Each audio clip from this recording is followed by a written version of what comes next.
Arrived at Geneva airport, and as soon as she gets here, I will give her the floor.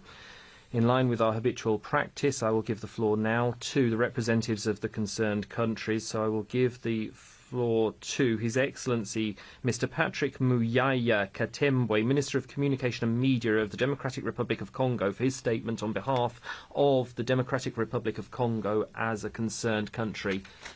Excellency, Minister, you have the floor for 5 minutes. President, Excellencies, ladies and gentlemen, members of the Human Rights Council, the Democratic Republic of Congo expresses its deep gratitude to the Human Rights Council for holding this special session, which has been co-sponsored by over 30 member states and 22 observer states. This meeting is a response to the urgent situation of mass human rights violations and attacks on civilians in North and South Kivu, which are the result of attacks and offensives by the Rwandan Defence Forces and their M23 and AFC proxies. Indiscriminate bombing against IDP camps and populated areas have compounded a catastrophic humanitarian situation. These attacks have deliberately targeted vulnerable people, which is a flagrant violation of the principles of humanity, distinction, precaution, proportionality, and preventing unnecessary suffering. The Rwanda Defence Forces and their proxies have transformed areas of shelter into military targets, imperiling the lives of thousands of innocent people, including women and children. In Goma, where there is no water or electricity, the principles of international humanitarian laws have been systematically violated. There's been indiscriminate bombing against residential areas, causing mass displacement of people, and there have been attacks against IDP camps. This is particularly alarming because people are already very vulnerable, and they have been trapped between the Rwandan forces and their M23 proxies, have also been supported by foreign actors. According to the UN, the offensive which led to the occupation of Goma, at least 3,000 people were killed and a further 3,000 were wounded. Attacks against civilians and the forced displacement of people and attacks against IDP camps reflect unacceptable brutality, which is compounded by unspeakable atrocities, notably murders, the rape of at least 200 women, massacres, forced conscription of children taken to Rutshuru training camps and others. By actively supporting the armed groups, Rwanda is directly responsible for the violations, which has exposed civilians to unspeakable suffering.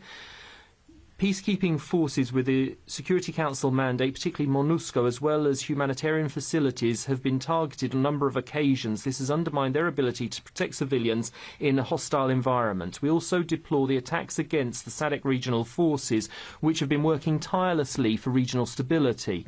President, in view of this situation, the Democratic Republic of Congo calls for the establishment of an International Commission of Inquiry to examine human rights violations committed in my country. This commission must have a mandate to establish the truth as to who is responsible for these crimes and to provide recommendations for holding them accountable. We also call for tangible measures to be adopted to prevent future violations of this nature. It's vital that we strengthen monitoring and early warning mechanisms and to ensure better coordination between MONUSCO, Congolese security forces and regional actors in order to protect civilians and prevent further escalations of violence. Furthermore, it's vital today that we ensure immediate and unfettered humanitarian access in order to better care for the thousands of injured, evacuate the most seriously injured and reduce the risk of the spread of epidemics such as cholera and mpox in a city which has already been traumatized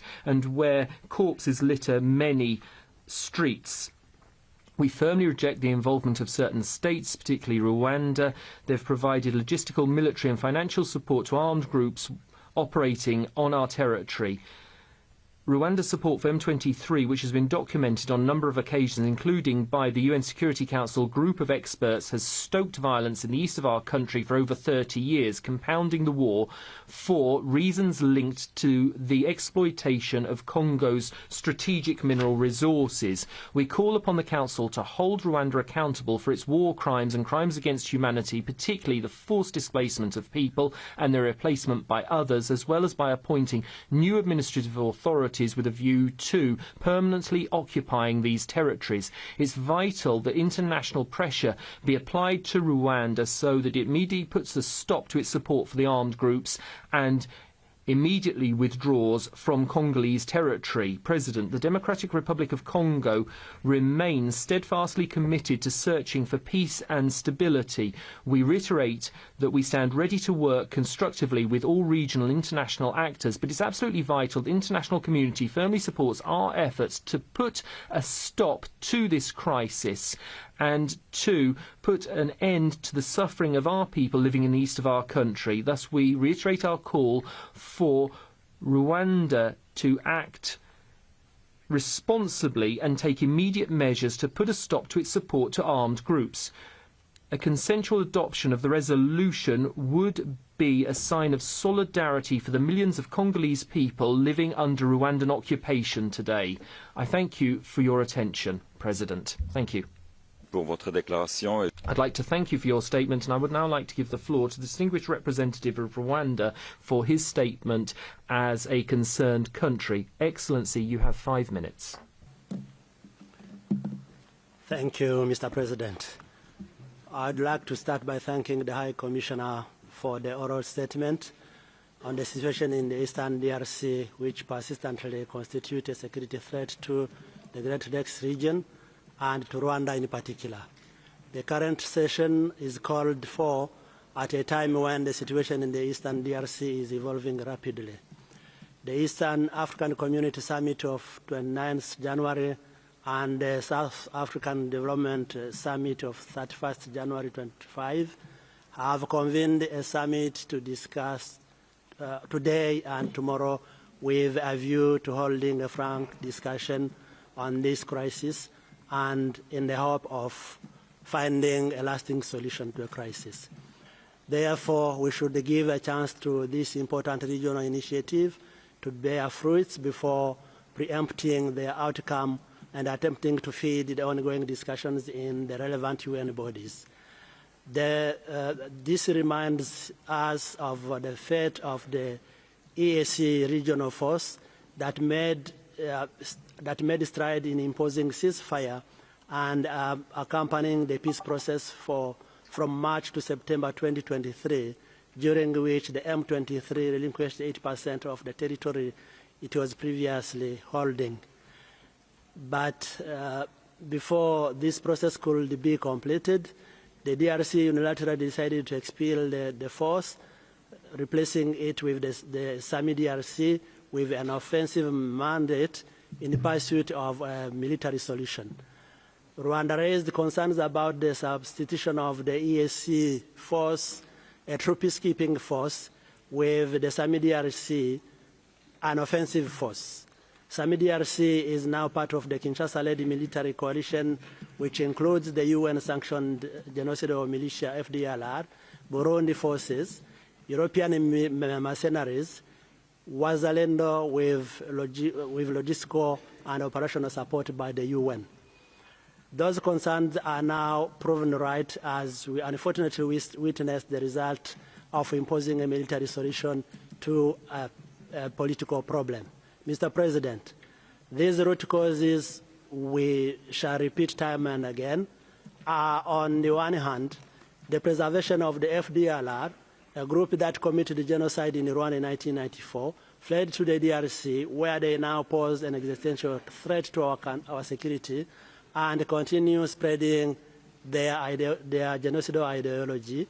On the other hand, the marginalization of Kinyarwanda-speaking Congolese community, particularly Tutsi, by the government of DRC. Everyone here in this session recalls the Congolese citizens were abominably massacred, lynched, burned, and cannibalized for looking Tutsi. Yet there was no urgent meeting or a special session on this issue.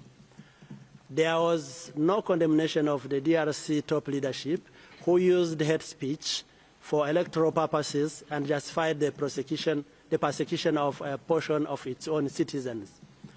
Furthermore, there was no special session of this council when in April 2024, the UN Special Advisor on the Prevention of Genocide, Ms. Alice Wairumunderuti, warned about the risk factors for genocide, war crimes, and crimes against humanity in the Eastern DRC. Mr. President, we categorically oppose the DRC attempts to portraying Rwanda as being responsible for the instability in Eastern DRC. It is a well-known deflection tactic used to escape being accountable for the atrocities Kinshasa and its allied armed group are inflicting on their own citizens. What is clear, however, is the imminent threat the current situation poses to Rwanda. Following the fall of Goma, new evidence has come in light regarding an imminent large-scale attack against Rwanda. The Kinshasa-backed coalition has stockpiled a large number of weapons and military equipment near Rwanda's border, mostly in or around the Goma airport. These weapons include rockets, kamikaze drones, heavy artillery guns capable to shoot precisely within the Rwandan territory. The weapons were not turned at the theater of operations against the M23. Rather, they were pointed directly at Rwanda. I would like to recall that on January 26, 2025, retreating DRC forces fired at Rwanda, causing tragic loss of 16 Rwandan lives and injury of 161 civilians. These shelling were deliberate. Excellency, I ask you to come to the conclusion of your statement. They could strongly be condemned. Rwanda will not wait for the threat to materialize, and this is why our country maintains proportional, punctual, and dynamic measures to the border to prevent any spillover of this kind and respond appropriately. Thank you for your declaration. With regard Je donne maintenant la parole à Madame Bintou Keita. I now give the floor to Ms. Bintou Keita, Special Representative of the Secretary General for the Democratic Republic of the Congo, and the representative of MONUSCO. You have the floor. Merci, Monsieur le Président. Thank you, Mr. President of the Human Rights Council, Minister of Communication of the Democratic Republic of the Congo, Madam Minister for Human Rights, Madam Minister for Foreign Trade, Vice Minister for Foreign Affairs, Vice Minister of National Affairs, High Commissioner, distinguished members of the Human Rights Council. I thank you for this emergency session on this extremely troubling situation in the Democratic Republic of the Congo. I would first and foremost express my condolences to the government and the people of the Congolese people who have been victims of this conflict for 30 years and who continue to live in fear. My thoughts also go to the Blue Helmets and their families who have lost lives, and my thoughts go to those who were injured as well. I welcome those who work with commitment towards a lasting peace in the Democratic Republic of the Congo. I would also like to condemn the attacks and pillaging against the UN on the 27th of September. I welcome the efforts of the government to bring perpetrators to justice and to prevent any further incidents of this nature. Mr. President, we have witnessed an unprecedented advance of the M23 and the Rwandan forces. The taking of the city of Goma on the 27th of January were preceded by violent clashes by the between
on behalf of the Nordic and Baltic countries. And let me start by thanking the High Commissioner and the Special Representative for their clear and compelling briefings.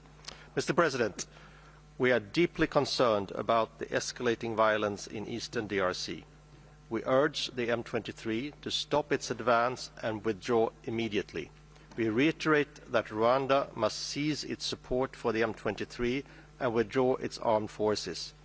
We strongly condemn Rwanda's military presence in the DRC as a clear violation of international law, the UN Charter, and the territorial integrity of the Democratic Republic of Congo. And we continue to urge the DRC to cease its cooperation with the FDLR. We are alarmed by reports of widespread violations and abuses of human rights and international humanitarian law by multiple actors, including sexual and gender-based violence, the recruitment and use of child soldiers, and extrajudicial executions. The offensive has deepened the already disastrous humanitarian crisis in eastern DRC.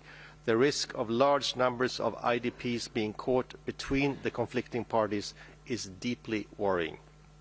All sides must prioritize protection of civilians, ensure safe and unhindered humanitarian access, and fully respect their obligations under international law, including human rights law and international humanitarian law. Mr. President, we call for all perpetrators of atrocity crimes to be held accountable. Impunity must not be allowed. We commend the Office of the Prosecutor of the ICC's renewed investigative efforts in the DRC, with a priority focus given to any alleged Rome Statute crimes occurring in eastern DRC since January 2022. We fully support the work of the High Commissioner, as well as the team of international experts on the DRC, whose mandate was renewed at the 57th regular session of the Human Rights Council. In conclusion, Mr. President, we call for a quick resumption of political dialogue and negotiations in the Luanda process, and also reiterate our support to the Nairobi process. We support the need to investigate and document all human rights abuses and violations in Eastern Congo and identify those responsible. I thank you. Thank you. I give the floor to the distinguished representative of the European Union. Mr. President, High Commissioner, Albania, North Macedonia, Montenegro, Moldova, and Ukraine align themselves with this statement. For decades, the east of the Democratic Republic of Congo has witnessed instability as well as human rights violations and abuses. The root causes and drivers are complex, multi-layered, and interlinked. Over the past few weeks, the situation has escalated and led to thousands of deaths and wounded and forced displacement of hundreds of thousands of Congolese civilians. Reports of grave violations and abuses of human rights, including summary executions, demand our immediate attention. In particular, the European Union is abhorred by reports of a dramatic increase in cases of conflict-related sexual and gender-based violence. Furthermore, the recently deadly attacks on peacekeepers whose aim is to protect the civilian population are utterly intolerable and may constitute grave violations of international law. The European Union condemns in the strongest terms the offensive of the M23 supported by the Rwandan armed forces in eastern DRC that led to the occupations of large parts of Congolese territory in North and South Kivu, including the city of Goma. The EU urges the M23 to stop its advance and withdraw immediately. The EU also strongly condemns Rwanda's military presence in the DRC as a clear violation of international law, the UN Charter, and the territorial integrity of the DRC. We call on the Rwandan government to respect the territorial integrity of the DRC by immediately withdrawing all troops from the territory of the DRC and end all forms of support for M23 and other non-state armed groups. The EU also continues to urge the DRC to cease cooperation with the FDLR and other armed groups and take a decisive stance against hate speech. We call upon all parties to re-engage in negotiations and be open for inclusive talks with all. We also call upon all parties to respect international law and to honor their commitments made under the Luanda and Nairobi process. Mr. President, this Council cannot stand idle when international human rights law is being disregarded once again in Eastern DRC. All accusations of violations and abuses need to be thoroughly investigated, victims recognized and supported, and all perpetrators need to be held accountable for all their crimes. We therefore support the resolution put forward by the DRC requesting the establishment of an independent fact-finding mission to investigate and document all when international human rights law is being disregarded once again in Eastern DRC. All accusations of violations and abuses need to be thoroughly investigated, victims recognized and supported, and all perpetrators need to be held accountable for all their crimes. We therefore support the resolution put forward by the DRC requesting the establishment of an independent fact-finding mission to investigate and document all violations and abuses of human rights in Eastern DRC and identify all those responsible. Merci. Je donne la parole au distingué Thank you. I give the floor to the distinguished representative of Morocco. Thank you, President High Commissioner. My delegation would like to extend a warm welcome to the delegation of the friendly and brotherly country of the Democratic Republic of the Congo, and we share with that country the feeling of solidarity, compassion and support given the alarming humanitarian situation in the country. Given the humanitarian crisis and the risk for the territorial integrity, it is essential to address these issues, and this means that through this session we are holding today, we need to address the underlying issues. So we welcome the resolution of the Security Council on the DRC, as well as the praiseworthy role of the Blue Helmets in this country, of which the Moroccan contingent is a key component, working towards ensuring the stability of this brotherly people. The role of the Blue Helmets remains essential, despite the crisis situation which is developing, as we can see today. My delegation would also like to highlight the role of the High Commissioner and his teams on the ground in attempting to analyze the massive violations that are taking place and establish major evidence for the Council. This extraordinary session of the Human Rights Council is being held, let us recall this, at the request of the concerned country, and is the most appropriate framework to address the human rights violations established by the Human Rights Council in the east of the country, which have already led to all forms of violence against civilians, including women and children. Given the crisis situation regarding human rights in the Democratic Republic of the Congo, as well as the consequence of the conflict taking place, the effectiveness of any action of the Council will be crucial to move forward and face this crisis and allow for all those involved to take action. My government has been firm in this position. As to the destabilizing role of the armed groups, which must be condemned in the strongest terms, we express our will to achieve a lasting peace in the DRC. We hope that this extraordinary session can help us in that, with the diplomatic efforts underway, which were referred to this morning as well. We hope that we will be able to achieve this aim following a 30-year crisis which is plaguing the international community and which makes it imperative for it to act, as well as this Council. Thank you. To the distinguished representative of Kenya. Thank you, Mr. President. We stand at the critical juncture in the east of our continent. The ongoing crisis in DRC poses an existential threat to the peace and security of an already fragile region, demanding our immediate attention. The humanitarian situation in the DRC has reached catastrophic proportions, creating a spillover effect within the region. Reports of widespread human rights abuses, including gender-based violence and severe protectionist incidents, are deeply alarming. We call for the immediate restoration of essential services, including internet services, to alleviate the sufferings of the Goma's population. As the current chair of EAC and a long-standing advocate for peace in the region, Kenya is deeply invested in fostering dialogue and cooperation amongst our members. Guided by the mantra, African Solutions for African Challenges, we welcome the ongoing peace efforts, including the Nairobi and the Rwanda processes. The upcoming joint EAC and SADC summit presents a critical opportunity for dialogue, and we believe any action taken by this Council should complement these efforts. It is imperative that our deliberations and outcomes today do not inadvertently undermine the forthcoming summit, but rather contribute towards the broader regional framework for peace and stability in the DRC. To this end, we urge all stakeholders to reject divisive rhetorics and join call for immediate cessation of hostilities and return to a negotiating table. We remain committed to working with all parties to achieve a lasting, peaceful resolution that respects sovereignty and territorial integrity of DRC, while addressing the legitimate security concern of all states in the region. The situation in Eastern DRC is not merely a localized conflict, but a manifestation of historic challenges intertwined with the legacy of colonialism, wanton and illicit resource extraction, political fragmentation, and intercommunal divisions, which must be addressed. These deep-rooted injustices have undermined governance, fueled conflicts, and human suffering. We urge this Council to take concrete steps in addressing human rights situations in DRC as a testament of our collective resolve as a national community to shape a just and peaceful world. I thank you. Thank you. Je donne la parole au distingué. I give the floor to the distinguished representative of France.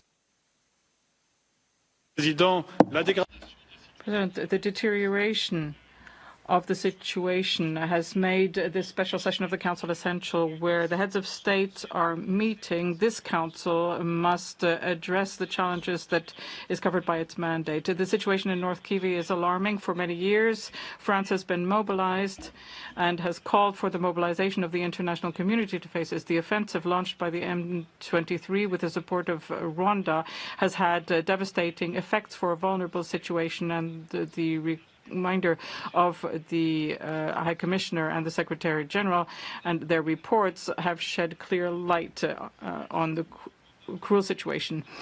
The M23 must immediately withdraw from the territories of which it has taken control. We call for dialogue and support the Luanda and Nairobi processes. We call on commitments to be upheld, withdrawal from the Congolese territory, and an addressing of the violation of human rights and international humanitarian by the FDLR and other armed forces. We must return to the negotiating table, ensure the protection of civilians, and uphold human rights. All efforts must be taken to put an end to the humanitarian disaster. We express our support to the United Nations and the international community as a whole in the Democratic Republic of the Congo. Safe conditions must be provided for humanitarian actors to provide assistance in safety to civilians. Violence against civilians must stop.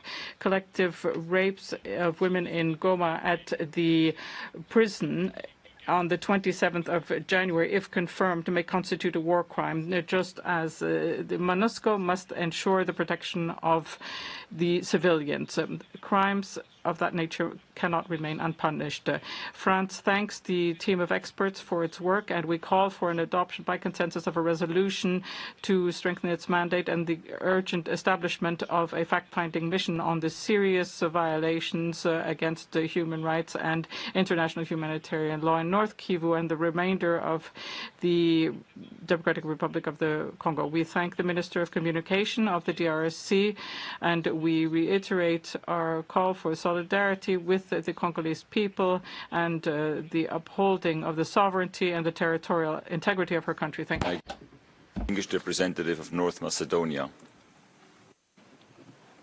Mr. President, High Commissioner, North Macedonia expresses deep concern over the dire and deteriorating human rights situation in the eastern part of the DRC, particularly in North and South Kivu. The recent escalation of hostilities has resulted in severe human rights violations, including attacks on civilians, widespread conflict-related sexual and gender-based violence, and forced displacement. We strongly condemn all actions of the armed groups responsible for these atrocities and any parties complicit in perpetuating this violence. The deliberate targeting of vulnerable groups, women, children, and internally displaced persons flagrantly violates international human rights and humanitarian law. The humanitarian impact of this crisis is grave and demands urgent actions. Therefore, we urge all parties to immediately cease hostilities, protect civilians, and uphold human rights obligations. Attacks on peacekeeping personnel and diplomatic community are inexcusable. We call for thorough investigations to ensure accountability for committed human rights abuses. Furthermore, the international community must strengthen its support for peacekeeping operations and humanitarian assistance. A sustainable solution demands coordinated efforts, including dialogue, reconciliation, and development initiatives that foster stability and social cohesion. North Macedonia stands in solidarity with the Congolese people and reaffirms its unwavering commitment to human rights, peace, and security in the region. We fully support the urgent establishment of an independent fact-finding mission to investigate serious human rights violations and breaches of international humanitarian law committed in North and South Kivu, in the eastern part of the DRC. I thank you, Mr. President. Thank you. I give the floor to the distinguished representative of Spain. Gracias, señor presidente. Thank you, President. Spain endorses the European Union's statement. We welcome the holding of this special session in view of the serious situation.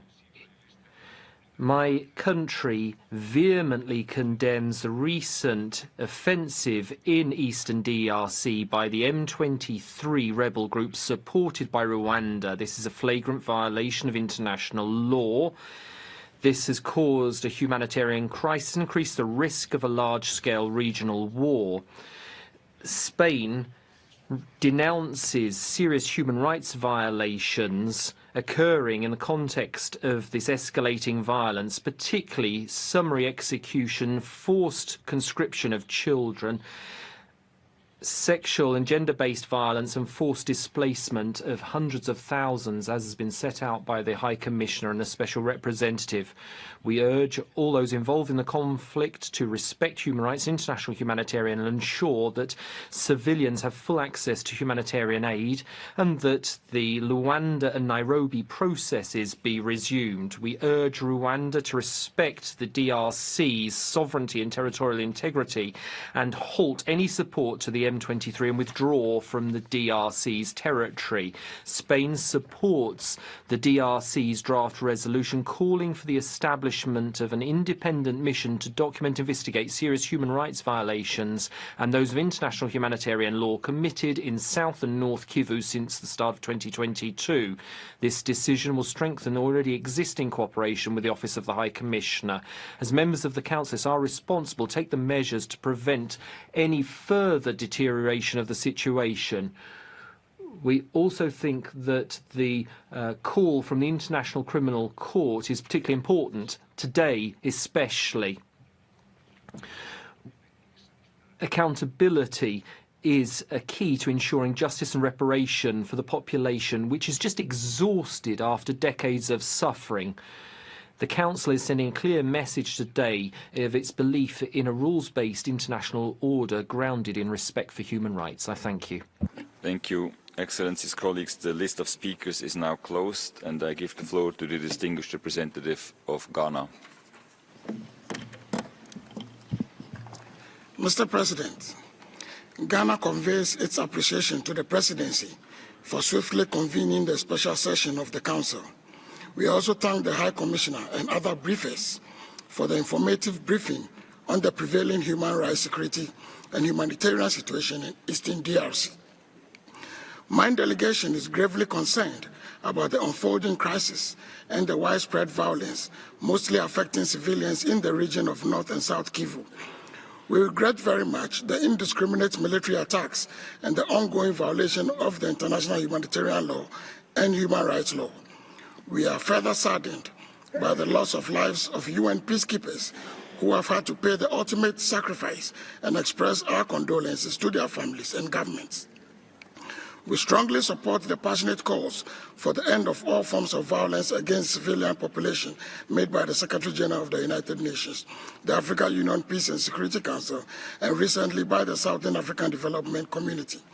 We further underline the need for accountability for all atrocities committed against civilians. Mr. President, the recurring instability in Goma is likely to plunge the DRC and the entire region into dire political, economic, social, and human rights and humanitarian crisis.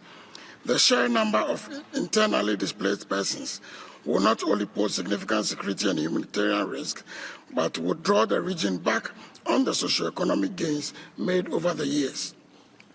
Ghana appeals to the humanitarian community to rally immediate support for the protection of the population, particularly the vulnerable section of the population, notably women and children. Ghana further calls for the immediate halt to the military hostilities and de-escalation of the mounting tensions. We address our call to all armed groups to lay down their weapons and withdraw from the sovereign territory of DRC. All actors, both state and non-state, have a duty to respect the Charter of the United Nations and its principles, which serves as a bedrock of the international system, including the obligation to settle disputes through peaceful means. In this context, we urge all the armed actors participating in the ongoing conflict to submit to dialogue, which remain crucial to restoring peace, stability to Eastern DRC. In conclusion, I wish to reiterate Ghana's respect for the sovereignty and territorial integrity of the DRC and to contribute meaningfully to the ongoing... Thank you. I give the floor to the distinguished representative of Germany. Mr. President, Mr. High Commissioner, Germany aligns itself with the statement delivered by the European Union. Germany firmly condemns the Rwanda-backed M23 offensive. The actions by the M23 and the Rwandan Defense Forces constitute a blatant violation of the sovereignty and territorial integrity of the Democratic Republic of Congo, and they have grave humanitarian consequences. The people of Eastern DRC, a region already facing severe poverty and instability and marked by decades of conflict, now face a spiraling humanitarian and human rights crisis. There have been appalling reports of severe sexual and gender-based violence by both sides, including mass rapes, the use of child soldiers, and summary killings. Information received from Goma's hospitals paint a horrific picture of utter disregard of human rights, humanitarian law, and indeed humanity. We therefore thank the High Commissioner for his timely briefing today. We echo his call for an end to the violence and for all parties to uphold their obligations under international human rights law and international humanitarian law. This conflict and the severe sufferings of civilians have lasted far too long. They must end, not spread further. We urge all parties to fully commit to a peaceful and negotiated resolution of the conflict, an inclusive political process under African leadership, as already laid out in the Luanda and Nairobi processes. It is the only way forward. Rwanda must withdraw its troops and support for M23. The DRC also needs to take Rwandan security concerns seriously, counter hate speech and neutralize anti-Rwandan militia. The affected civilians, women and children in particular, rely on the vital support of peacekeepers and humanitarian assistance. Humanitarian organizations need full, safe and unhindered humanitarian access to all people in need, so that they can continue their life-saving efforts. We therefore call upon all actors to grant this access immediately. We welcome that the initiative has been brought forward by the concerned country, the DRC itself. Germany is ready to support the proposed establishment of an independent fact-finding mission to ensure that violations are documented and all perpetrators are held accountable. Thank you. Thank you. Je donne la parole. I call on the distinguished representative of Switzerland. Thank you, President.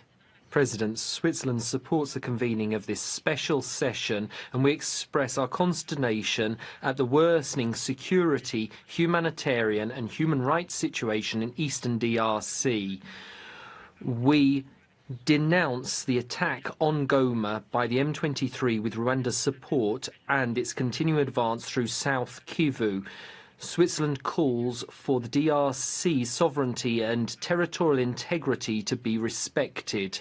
Violence has reached an alarming level, causing unspeakable suffering for civilians.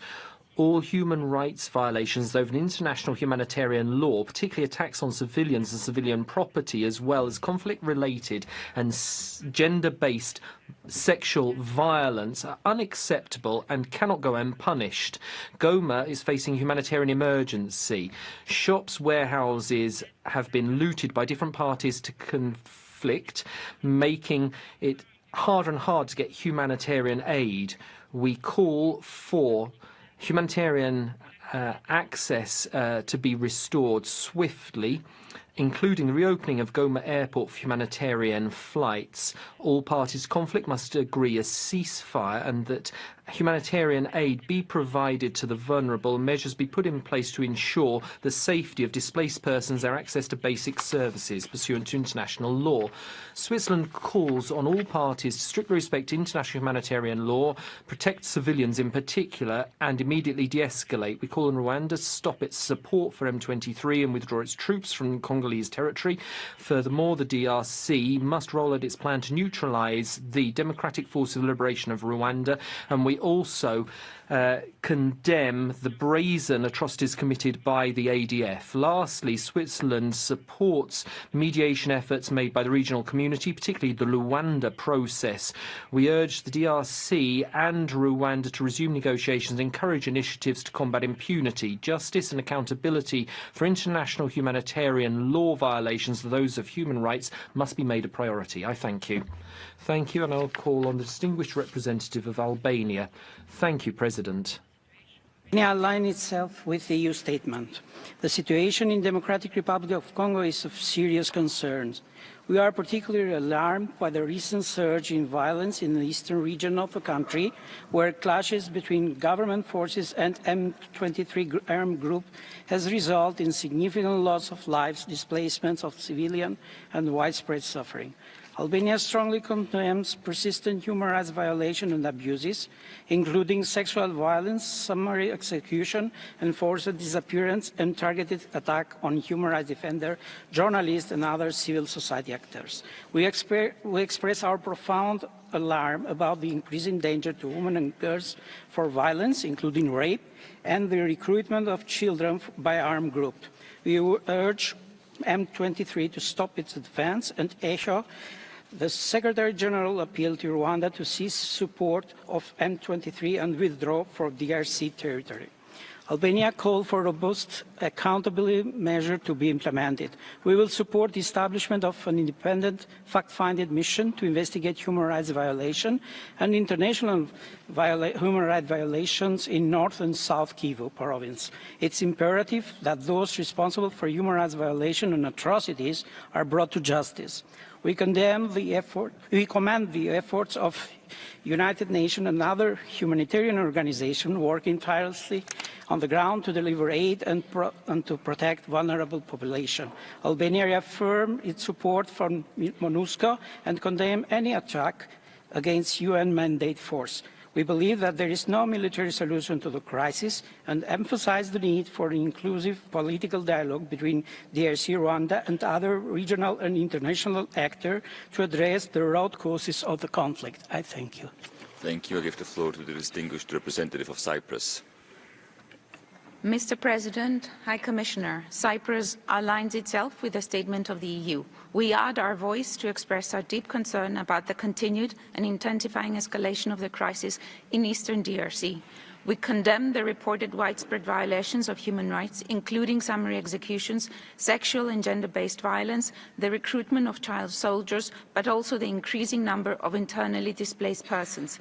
At the same time, we're extremely worried by the interruption in humanitarian assistance, as well as shortages of food, water and medical supplies, all of which have had a negative impact on civilians. All sides have an obligation to prioritize the protection of civilians and their safe and unhindered access to humanitarian aid. The ongoing instability risks unleashing the possibility of greater regional war, evoking the catastrophic conflicts of the 1990s. Moreover, it undermines African-led efforts to reach a peaceful resolution to the conflict. The continued advances of the M23, backed by Rwanda, constitutes a violation of the agreed ceasefire and a violation of international law. We reaffirm our commitment to the sovereignty, independence and territorial integrity of the DRC and all states in the region. We express our unwavering support for MONUSCO and condemn attacks against UN-mandated forces. We support the resumption of negotiations within the Luanda process and urge all sides to reach a sustainable, peaceful and political solution to the crisis. I thank you. Thank you. Je donne la parole à la... I call on the distinguished representative of Belgium. President, Belgium welcomes the initiative taken by the DRC in calling for a special session of the Council in view of the escalating conflict in eastern DRC. This Council cannot remain silent because its role is to prevent and independently report on human rights violations. This is particularly the case when it's the concerned country of the violations which calls for the sanction. Belgium supports thus the Congolese authorities' request for an independent fact-finding mission on incidents that have occurred since January 2022 in the east of the country. Full light must immediately be shed on these violations and their perpetrators held accountable. On a number of occasions, Belgium has raised its concern and denounced the number of human rights violations in DRC, particularly those against women and children. Once more, my country is alarmed by reports of massacres, conflict-related sexual violence, summary executions, attacks on civilian infrastructure, and a disastrous humanitarian situation in which the number of displaced people and redisplaced people has increased enormously. This compounds a long list of violations and attacks throughout the country. Belgium calls on all parties to conflict to immediately halt the violations of international humanitarian law and human rights and to commit once again to peace negotiations. We condemn the M23 offensive supported by Rwanda, and we call upon the Rwandan government to withdraw all its troops from the DRC and to halt any form of support to the M23. In addition to establishing the independent fact-finding mission, Belgium underscores the importance of ensuring that this mission be properly funded and staffed immediately. We also call upon the Council's international team of experts to cooperate fully with the Commission of Inquiry. I round off by recalling the importance of fighting impunity both for victims and the stability of the country and the Great Lakes region. We call upon all parties to make a constructive and serious commitment to these efforts. I thank you. I now call upon the distinguished representative of Costa Rica. Thank you very much, President. Costa Rica thanks the Democratic Republic of the Congo because against a backdrop of attacks on multilateralism and the human rights situation, this country, which is mired in a terrible situation in its own territory, is encouraging us to use the mechanisms that the international community has created to act effectively, as the Council has done in the past. The east of the DRC is going through an incredibly serious humanitarian and human rights crisis, which is driven by the violence of the M23 rebels and its conflict with government forces and other armed parties. This situation has led to mass displacement, killings, sexual and gender-based violence on a systematic level, and destruction of basic infrastructure, including hospitals and houses. Recent reports confirm atrocities such as 163 women being burned alive in Goma and deliberate attacks against women, human rights defenders and maternity hospitals. This is unprecedented and unacceptable. This conflict is grounded in complex geopolitics with a view to controlling the vast mineral resources in the region. For decades, we've been raising alarm about the environment, water and natural resources being the cause of many modern conflicts. That's why it's vital to work towards the respect, promotion and protection of the human right to a free, healthy and sustainable environment, as well as ensuring that we have a sustainable environment so that we can promote economic, social and cultural rights, because they're the tools for building peaceful societies. President Costa Rica calls for a halt to all hostilities and that all parties to conflict respect human rights, international humanitarian law. It's vital that victims are supported and have access to humanitarian aid, and that perpetrators of war crimes and human rights violations be held accountable.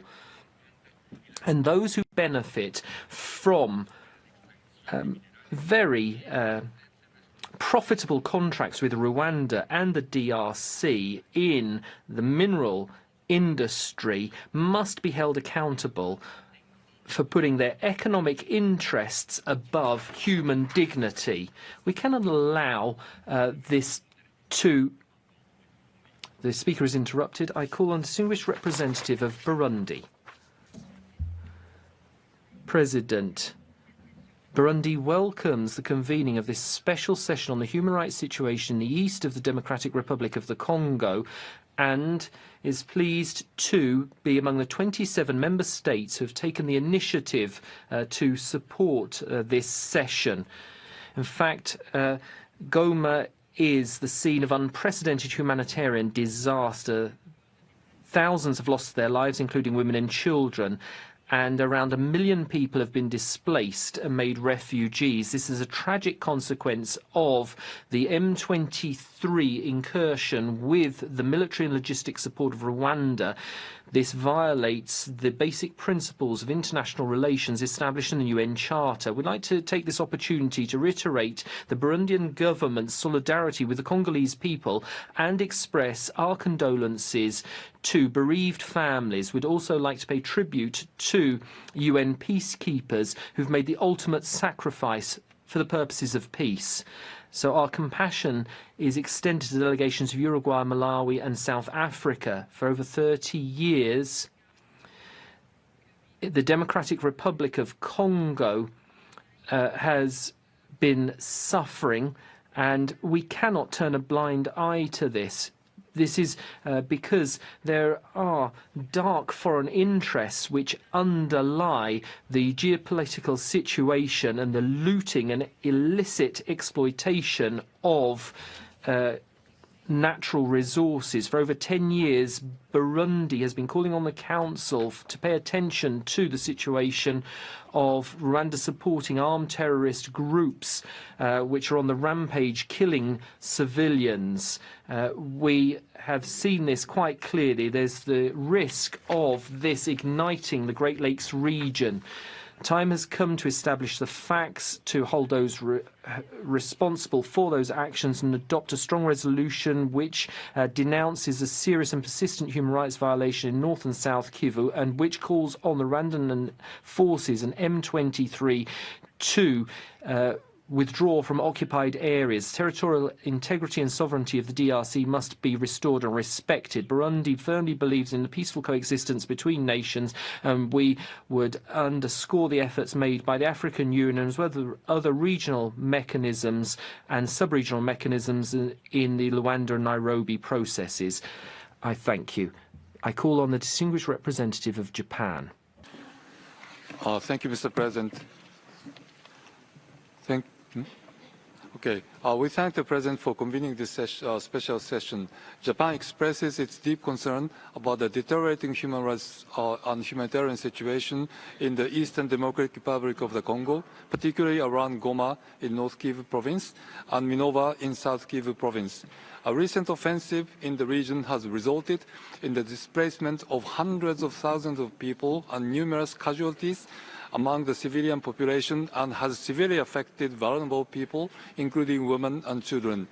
Japan extends its deepest condolences to the victims and conveys its heartfelt sympathy to all who are injured. Those lost and injured include personnel of the United Nations Organization Stabilization Mission in the Democratic Republic of the Congo, MONUSCO, and the Southern African Development Community Mission in the Democratic Republic of the Congo. Japan renews its call on M23 to immediately cease its attacks and withdraw. In this regard, we urge all parties to respect the ceasefire agreement and to respect MONUSCO's mission to protect civilians and ensure humanitarian access to those in need. We also call on all parties to uphold their obligations under international humanitarian rights and humanitarian law, including protection of the civilians and diplomatic missions. Japan believes that the diplomatic and political solution by the DRC, Rwanda and other countries in the region, as well as the securing of the sovereignty and territorial integrity of the DRC based on respect for the rule of law and humanitarian dignity, are important in order to achieve sustainable peace in the eastern DRC. Japan supports regional peace mediation efforts, including the Rwanda process and the Nairobi process, and calls for the immediate resumption of negotiations for peace. Japan will support the proposed resolution and continue to work with the international community and support regional peace mediation efforts aiming to protect civilians and uphold their human rights. Thank you, Mr. Chair. Thank you. I give the floor to the distinguished representative of Brazil. Thank you, Mr. President. Brazil is following with great concern the deterioration of human rights and humanitarian situation in the east of the Democratic Republic of Congo. We call on all parties to recommit to the ceasefire agreement and to engage in ongoing mediation efforts, as well as to respect international human rights and humanitarian law. Moreover, Brazil urges all actors to allow unimpeded humanitarian aid to the population affected. Brazil emphasizes that the protection of civilians is a fundamental obligation under international law. We are particularly concerned about acts of violence targeting civilians and civilian infrastructure, including reports of sexual and gender-based violence. Threats against human rights defenders, journalists, and civil society organizations must also be condemned, along with the use of hate speech. We reiterate that all parties to the conflict are obliged to ensure the safety and the protection of UN personnel and facilities. Brazil supports the role of MONUSCO and SAMI DRC to regional stability and peace. Brazil also supports the work of the HRC's team of international experts to improve the human rights situation in the whole Congo and as an important means to bring peace and security to the region. Thank you. Thank you. I give the floor to the distinguished representative of the Republic of Korea. Thank you, Mr. President. The Republic of Korea is gravely concerned about the rapidly deteriorating situation in the Eastern Democratic Republic of the Congo. Innocent civilians, including women and children, are enduring extreme suffering due to widespread violence, displacement, and deprivation of essential services such as food, water, and health care. We condemn persistent violations of international human rights and international humanitarian laws, including sexual and gender-based violence, summary executions, and forced recruitment of child soldiers. Reports of explosive weapons used in populated areas and attacks on internally displaced person sites are particularly alarming. In this regard, we urge all parties to end violence and uphold their obligations under international law. In particular, we call on M23 to immediately cease its territorial expansion and reverse its military offensive without delay. Even at this very moment, civilians continue to flee in search of refuge with no safe alternatives. The ongoing hostilities must stop to prevent further human suffering. It is crucial that the Human Rights Council provides necessary support for thorough investigations into grave human rights violations and abuses with a view to bringing the perpetrators to justice and ensuring the comprehensive accountability. Furthermore, both the DRC and Rwanda must heed the international community's call for a return to meaningful negotiations and fully honor their obligations under the Rwanda process. A sustained and inclusive dialogue is crucial to achieving a long-term and peaceful resolution to the crisis. As a committed member of the Human Rights Council, the Republic of Korea will continue to work with the international community to ensure that human rights remain at the center of our collective response to this crisis. I thank you. Thank you. I give the floor to the distinguished representative of China. Mr. President, China is following closely the security situation in the eastern part of the DRC. We are alarmed and shocked by the recent sharp escalation of tensions. We strongly condemn the attacks on civilians and UN peacekeepers, and are worried about the human rights and humanitarian crisis resulting from this situation. China reaffirms its unwavering support for the sovereignty and territorial integrity of all countries, including that of DRC. And China supports the efforts of the governments concerned to safeguard national security. We believe diplomatic negotiations are the only way to resolve the questions in the eastern part of the DRC. We call on all parties to the conflict to fully respect international law, to protect fundamental human rights, to achieve immediate ceasefire, return to diplomatic dialogue, and resolve their concerns through dialogue and negotiation. China advocates African solutions to African problems and calls on all parties to support the mediation efforts of relevant regional organizations and African countries. Mr. President, there is a clear division of labor among the various organs of the UN, and only each plays its proper role can synergy be achieved. At a time when the Security Council has already intervened but has not yet made a decision, we believe this Council should act prudently.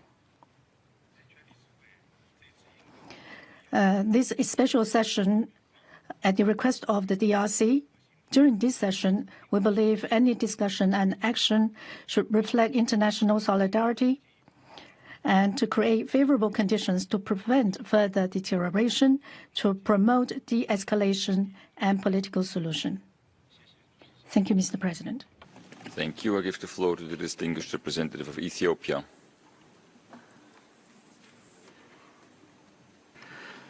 Thank you, Mr. President. Ethiopia maintains sisterly relations with the DRC and countries of the region and is concerned by current developments and underscores the urgent need to address the humanitarian crisis and restore peace in the DRC. Ethiopia reiterates the call by the Secretary General of the UN, the chairperson of the AU Commission, for an immediate cessation of hostilities and the protection of civilians. Ethiopia also supports the call by the African Union Peace and Security Council for the strict adherence to international humanitarian law and human rights law. We emphasize the need to protect civilians, internally displaced persons, medical sites, and peacekeepers. Ethiopia reaffirms the fundamental importance of respecting the principles of non-interference in the internal affairs of sovereign nations and fostering friendly relations among states. These principles are critical to build trust and lay the foundation for peace in the Great Lakes region. It is essential that neighboring countries and regional economic communities adopt a coherent and constructive approach in supporting the DRC's pursuit of peace and security. In accordance with the Addis Ababa Framework Agreement, the African Union should discharge its coordination role in supporting the Luanda and other relevant regional processes and must continue to exercise political leadership in addressing the legitimate security concerns of neighboring countries. Ethiopia emphasizes the importance of international support for the DRC in consolidating state authority, particularly in the eastern provinces where the lack of effective governance and security exacerbates the humanitarian crisis. Humanitarian and life-saving assistance must be scaled up in support of populations most affected by the conflict, particularly women and children. Ethiopia also emphasizes that safety of peacekeepers is of paramount importance. Ethiopia's commitment to peacekeeping in the Great Lakes region is long-standing. In the 1960s, Ethiopian peacekeepers were at the forefront of the UN operations in Congo, where we sustained some of the largest peacekeeping casualties in the history of the mission. We call on all armed actors to refrain from the heinous conduct of targeting peacekeepers. In conclusion, Ethiopia remains firm in its belief that a sustainable resolution to the ongoing crisis can only be achieved through inclusive dialogue, strengthened by regional cooperation and the full engagement of the international community. Ethiopia stands ready to continue its constructive role in supporting the DRC and regional peace processes. I thank you. Thank you. I give the floor to the distinguished representative of Mexico. Gracias, señor. Thank you, President. Mexico expresses its consternation at the escalating violence in eastern DRC. This had a dire effect on the human rights situation. Reports of a dreadful situation are particularly worrying. People have died, been displaced, there's a lack of basic services, and civil infrastructure has been destroyed, amongst other things. We particularly deplore the reported conflict-related sexual violence which disproportionately affects women and children. We stand in solidarity with the victims and survivors of acts of violence.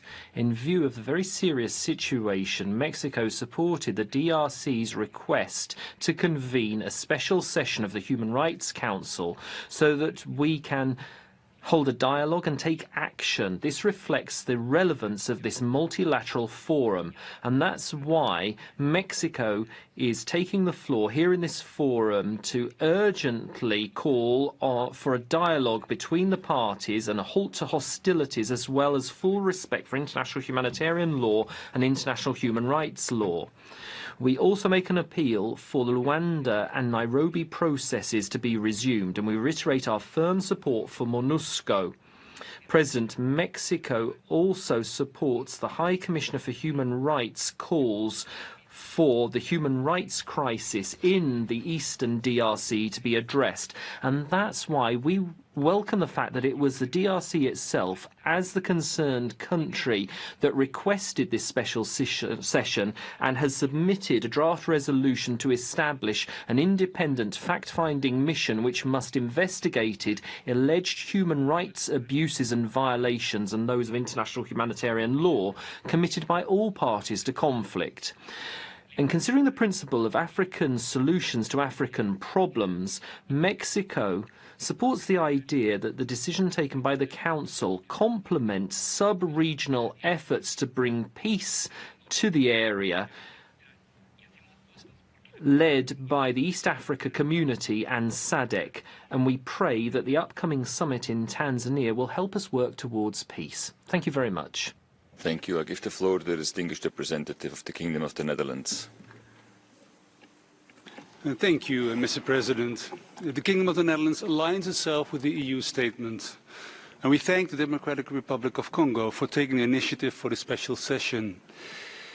We consider this special session and the wide support it received to be a vote of confidence in this Council and its role in upholding international human rights law, wherever and whenever. Like many others, we are concerned about the rapidly deteriorating situation in the DRC. Concretely, the Kingdom of the Netherlands calls upon the Rwandan government to immediately withdraw all of its troops from the territory of the DRC and end all forms of support for M23. At the same time, we feel the need to urge the DRC to stop hate speech and cease cooperation with the FDLR and other armed groups. Mr. President, Mr. High Commissioner, you would agree that the abuses and violations committed by any party to the conflict currently ongoing in the east of DRC need to be documented and the evidence collected preserved so that perpetrators on both sides can be held accountable for their crimes. I thank you, Mr. President.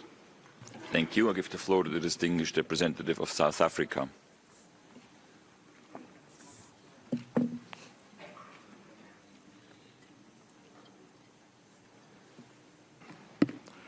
Thank you, Mr. President. South Africa stands in solidarity with the people of the DRC following the destruction wreaked on their lives of the innocent as a result of the recent M23 offensive in the eastern part of the country. We wish to reaffirm our unwavering commitment to continue supporting the DRC to secure the lasting peace and prosperity that its people and those of the Great Lakes have yearned for and rightly deserve. It is for this reason that South Africa supported the request by the DRC to hold a special session, given the gravity of the human rights situation in the country as reflected by the horrific violations and abuses of international human rights and humanitarian law that have been perpetrated in this regard. These include the summary executions and forced disappearances, recruitment of children, forced labor and conscription, together with indiscriminate attacks against already vulnerable populations. Of particular concern are the reports of the high levels of conflict-related sexual and gender-based violence targeting women and girls, which, as the High Commissioner has stated, has been an appalling feature of the armed conflict in the eastern part of the country. Beyond the dire human rights situation, South Africa is also deeply concerned about the exacerbation of the humanitarian crisis. Accordingly, given the unfolding humanitarian tragedy and in line with the statement of the UNSC meeting of 26 January 2025. South Africa calls on the M23, the Rwandan Defense Forces and other unauthorized armed groups to immediately cease their armed activities and guarantee rapid, unhindered and safe access to humanitarian aid without any further delay. We welcome regional efforts, including the extraordinary summit of SADC held on 31 January 2025 in Harare, the joint SADC-EAC summit currently taking place in Dar es Salaam. We similarly reiterate that there can be no military solution to the current conflict and call on parties concerned to immediately go back to the Luanda process and resume the Nairobi processes. Given the sheer scale of this human suffering, we fully support the resolution that is currently under consideration, and indeed we believe that the establishment of the fact-finding mission is the right way to go. I thank you, Mr. President. Thank you. Je donne la parole au distingué représentant. I give the floor to the distinguished representative of Algeria. Monsieur le Président. Mr. President, my delegation welcomes the wisdom of the Council in convening this special session at the request of the Democratic Republic of the Congo. We are deeply concerned by the reemergence of the conflict in the east of the DRC, giving rise to systematic violence, especially attacks against civilians, women and children, as well as massive human rights and international humanitarian law violations. The extreme situation in which millions of Congolese find themselves is alarming. We require access for humanitarian access to the vulnerable, and we call to all parties their responsibilities under IHL. Persons must be protected, and humanitarian assistance must be provided in an unimpeded fashion. We call for restraint and de-escalation with a view to resuming dialogue, with a view to a political solution to put an end to the plight of the Congolese, to uphold the respect of the sovereignty and the territorial integrity of the DRC, and the restoration of a lasting peace in the region.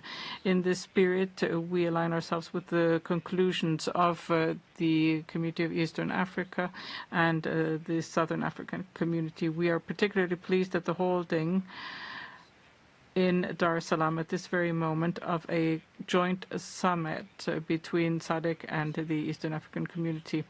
We fully support the regional processes underway and call on all parties to uphold their commitments in the face of heavy adversity. We are committed in Kenya and Angola, and the support is provided. We are prepared to extend our mediation efforts to the restoration of peace and stability in the DRC and the region of the Great Lakes as a general. Thank you. English representative of the Gambia. Thank you, Mr. President. The Gambia extends its deepest condolences to the government and people of the Democratic Republic of Congo for the tragic loss of lives in recent events that have engulfed the eastern part of the country. We stand in solidarity with all affected families and communities during this period. As a firm advocate of accountability for gross human rights abuses whenever they occur, the Gambia underscores the importance of accountability mechanisms as a critical pillar of ending impunity. The Human Rights Council has a crucial role to play to restore respect for human rights for the people of DRC and ensure accountability for perpetrators of human rights violations. However, the crisis in DRC requires a comprehensive and inclusive approach to ensure lasting peace and security. In this regard, the upcoming AU Peace and Security Council meeting at the heads of states level on the 14th of February 2025 will provide an opportunity to chart a path forward for sustainable peace in the region. Accordingly, the Gambia stresses the need for coordinated efforts between the mechanisms established by the Human Rights Council and the regional peace efforts in the interest of the long-suffering victims of the crisis. Mr. President, the Gambia further calls on all parties to uphold the principles of international humanitarian law and human rights to ensure the protection of civilians and safeguard their fundamental rights and freedoms. The Gambia remains committed to supporting all efforts aimed at ending impunity for human rights violations and achieving lasting peace in the DRC and in the Great Lakes region. Thank you, Mr. President. Thank you. I give the floor to the distinguished representative of Kyrgyzstan. Mr. President, Kyrgyzstan is deeply concerned with the ongoing humanitarian catastrophe in the east of Democratic Republic of Congo, and we fully support the decision on the fact-finding mission. We commend the continued efforts of the African Union and recall the communique of January 28th, adopted by the Peace and Security Council of the African Union, that calls all parties to seek peaceful diplomatic solutions to end hostilities. We reaffirm our unwavering commitment to the principles of sovereignty and territorial integrity as enshrined in the UN Charter. As a candidate for the UN Security Council, we are convinced that the adherence to this principle helped us to keep us safe so far from the World War III. Kyrgyzstan also firmly believes that the state is the ultimate guarantor of the human rights. Only viable state of the Democratic Republic of Congo might ensure human rights. Thank you very much. Thank you. I give the floor to the distinguished representative of Bulgaria. Thank you, Mr. President. Bulgaria aligns with the EU statement. Let me highlight that Bulgaria is deeply concerned over the human rights situation in the eastern part of the Democratic Republic of the Congo, which continues to deteriorate as hostilities between the two sides of the conflict are gravely escalating. We strongly condemn the persistent violations and abuses of international humanitarian law and international human rights law, including the indiscriminate use of explosive weapons in densely populated areas, summary executions, sexual violence, forced conscription of children into armed forces, forced child labor, and the forced displacement of populations, as evidenced by the High Commissioners and other reports we heard earlier this morning. We demand swift measures to ensure enhanced protection of civilians, especially those in vulnerable situations, women, children, persons with disabilities, and the elderly. Bulgaria calls for an immediate cessation of violence and for all parties to the conflict to fulfill their obligations under international human rights and international humanitarian law. We firmly condemn the attacks on UN humanitarian personnel. We underscore the necessity of ensuring immediate and unimpeded access to humanitarian and medical aid of the civilian population. Bulgaria declares its support for the establishment of the independent fact-finding commission of the serious violations and abuses of human rights and serious violations of international humanitarian law committed in the east of the Democratic Republic of the Congo, and we hope that the Commission will be operational soon. Thank you, Mr. President. Thank you. Je donne la parole à la distinguée. I give the floor to the distinguished representative of Malawi. Thank you, Mr. President, for convening this session. And Malawi also thanks the High Commissioner for his statement. We expressed our grave concern on the ongoing situation in Eastern Democratic Republic of Congo, which has resulted in loss of lives, injuries, displacement of mostly women and children, and a fragile security and humanitarian situation. As a contributing country to the Southern African Development Community Mission in the Democratic Republic of Congo, Malawi welcomes the efforts being made by relevant regional and international organizations in working towards sustained peace in the eastern part of the DRC and the entire region. We welcome the political and diplomatic steps taken by the Peace and Security Council of the African Union and the Southern African Development Community as reflected in their respective communique of 28th and 31st January 2025. The special session of this Council, therefore, is adding a very important layer of ongoing efforts in addressing the situation in the eastern part of the DRC. We urge all parties to engage in coordinated efforts of dialogue, such as the Rwanda and Nairobi processes for the restoration of peace and security in Eastern DRC. We condemn the violence and reaffirm our solidarity with the people of the DRC in their pursuit of safeguarding their independence, sovereignty, and the territorial integrity, as well as sustainable peace, security, and development. We extend our condolences to the DRC for their lives lost, and to South Africa and Tanzania, who alongside Malawi have lost soldiers in this violence. I thank you, Mr. President. Thank you. I give the floor to the distinguished representative of the plurinational state of Bolivia. Gracias, señor. Thank you, President. Would like to welcome the convening of this session and the reports on the human rights situation in North and South Kivu. Bolivia is deeply concerned about the worsening situation in Eastern DRC. We reject all forms of violence, particularly those that constitute serious human rights violations. We appreciate the request made by the government of the DRC to draw the international community's and this council's attention to the need for urgent monitoring and investigation measures on recent events in the country. This is particularly important because it's the concerned country. Bolivia rejects all foreign interference in the DRC, and as the UN Charter stipulates, the sovereignty and territorial integrity must be respected. We must ensure that there are peaceful relations between states through political dialogue. So we support the regional mediation process in order to achieve a definitive end to hostilities. Natural resources cannot be sources of violence and confrontation. We reject exploitation of natural resources to feed international capital. We must respect Mother Earth. We believe that the Council's resolution must contribute to de-escalating violence.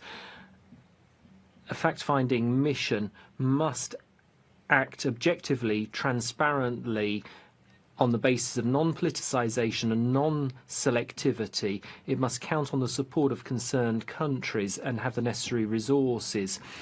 We join those calling for an end to impunity and for holding the perpetrators of human rights violations accountable. We support continuing efforts to end hate speech and racially based discrimination.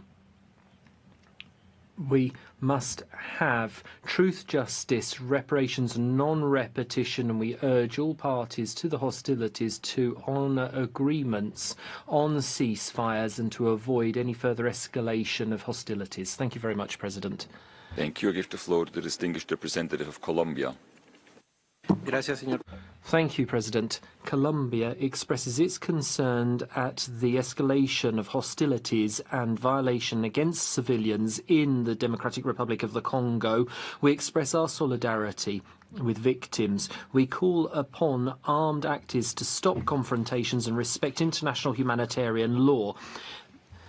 Gustavo Petro, our president, has often stated that it's only dialogue between parties to a conflict which are the acceptable means for solving problems. We call upon the parties to conflict to have a serious and honest dialogue which will allow them to find a solution which is based on peace.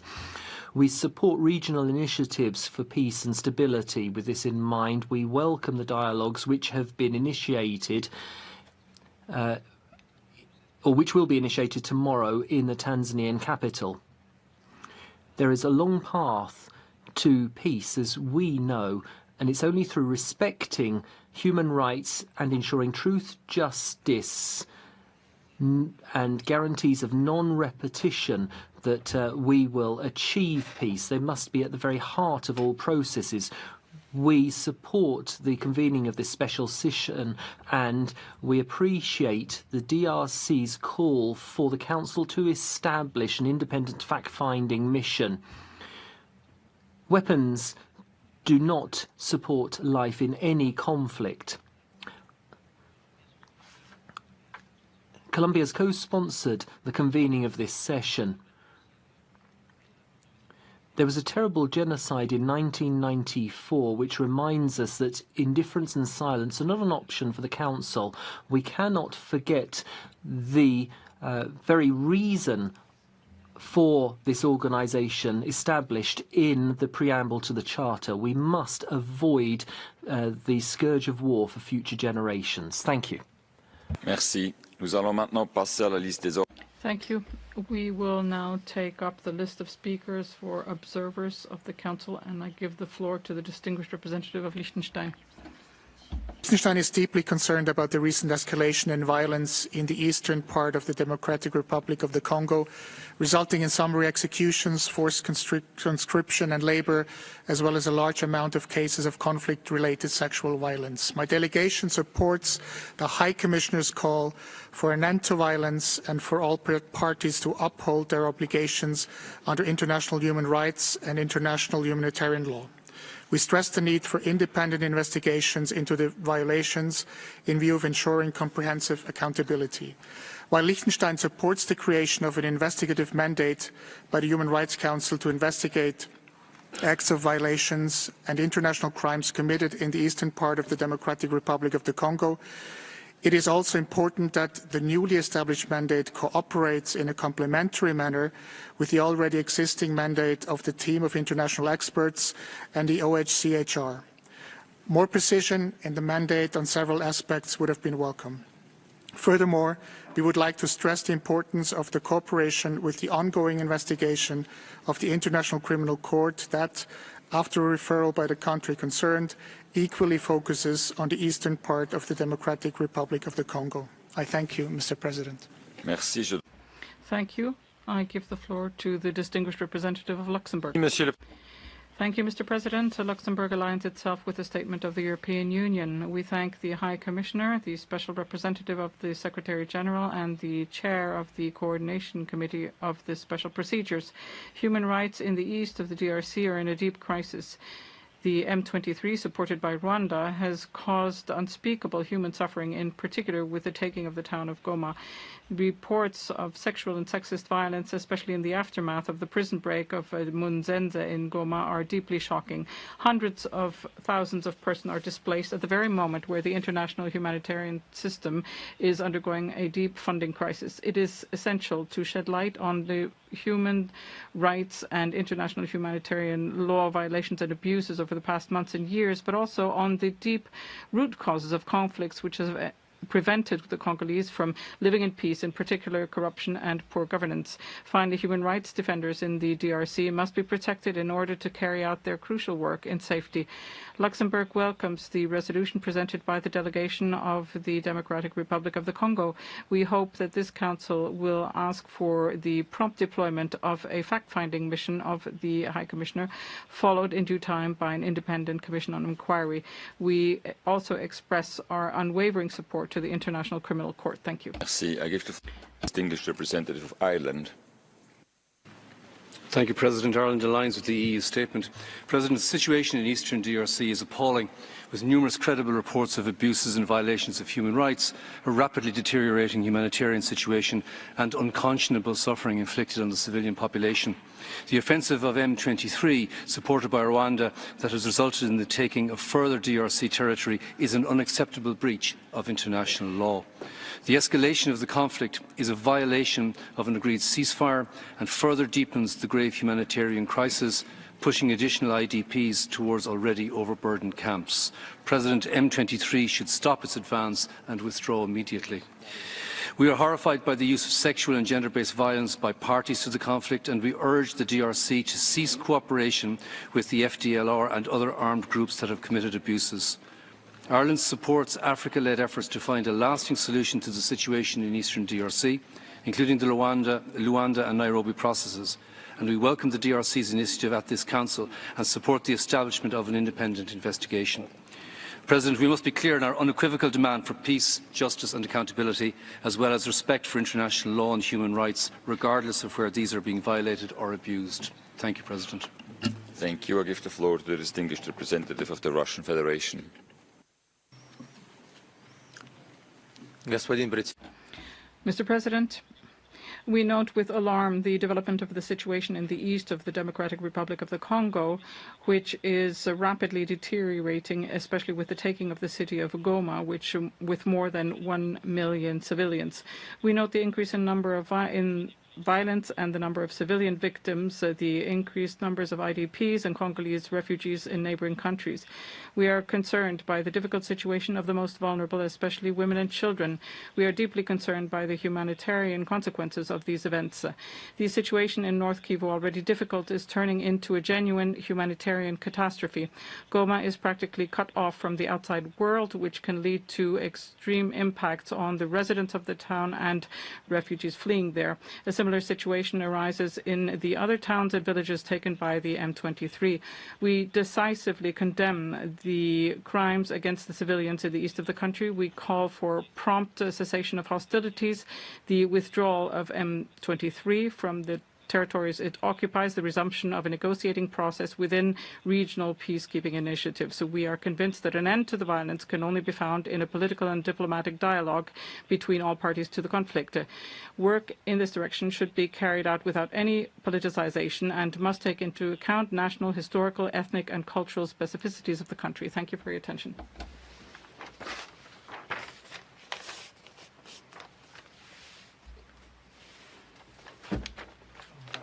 Up and exciting. Egypt. Oh, you're on again, right? No. Oh, they're going over, aren't they? What is it? Oh no, it's 12. Interpretation on? Apologies, yes. Okay, can you please start your statement again? I apologize. Let me start again. The Republic of Moldova is deeply concerned about the outbreak of the armed conflict and the human rights violations in the Eastern Democratic Republic of Congo caused by the renewed offensive of M23 supported by Rwanda. Violations of international humanitarian law and of the human rights, including the widespread sexual violence, summary executions, recruitment and use of child soldiers, must stop immediately by all parties. All perpetrators must be held accountable. We support the calls for establishing an independent fact-finding mission to enhance these efforts. We continue to support MONUSCO and call for unhindered access of humanitarian assistance as well as the protection of civilians and IDPs. We condemn the military presence of M23 in the DRC and call for its immediate withdrawal. We also call on DRC to take their efforts to reduce reasons for tensions and counter the hate speech. The Republic of Moldova supports the efforts of a peaceful resolution of the conflict, including the Luanda and Nairobi processes, and welcome the upcoming meeting in Dar es Salaam. We stand by the sovereignty, independence and territorial integrity of the Democratic Republic of Congo. Thank you. Thank you. I give the floor to the distinguished representative of the United Kingdom of Great Britain and Northern Ireland. Merci, Monsieur le Président. Thank you, President. Please allow me at the outset to congratulate the Democratic Republic of the Congo for having requested the convening of this special session at such an important time. This request has benefited from a great deal of support in the African continent. President, the situation in the eastern DRC does not get enough attention, including a lack of attention from this Council. We condemn the recent M23 and Rwandan Defence Forces offensive, which has compounded a terrible humanitarian situation. We call for unfettered humanitarian access to be guaranteed to enable vital aid to reach those who need it. In particular, the United Kingdom calls upon the M23 in Rwanda to reopen Goma Airport as quickly as possible. The extent of sexual and gender-based violence in the DRC is appalling. We're horrified by reports of brutal rapes and murders of hundreds of women in Muzenze prison in Goma. We must react firmly and collectively to ensure an in-depth investigation to ensure that impunity ends. With this in mind, the United Kingdom is convinced we must use all the necessary mechanisms at the Council's disposal. Thank you. I call upon the distinguished representative of Egypt.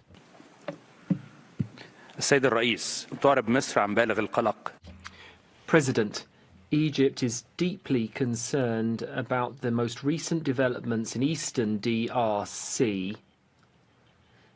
They have caused a large number of deaths and injuries amongst civilians and peacekeepers.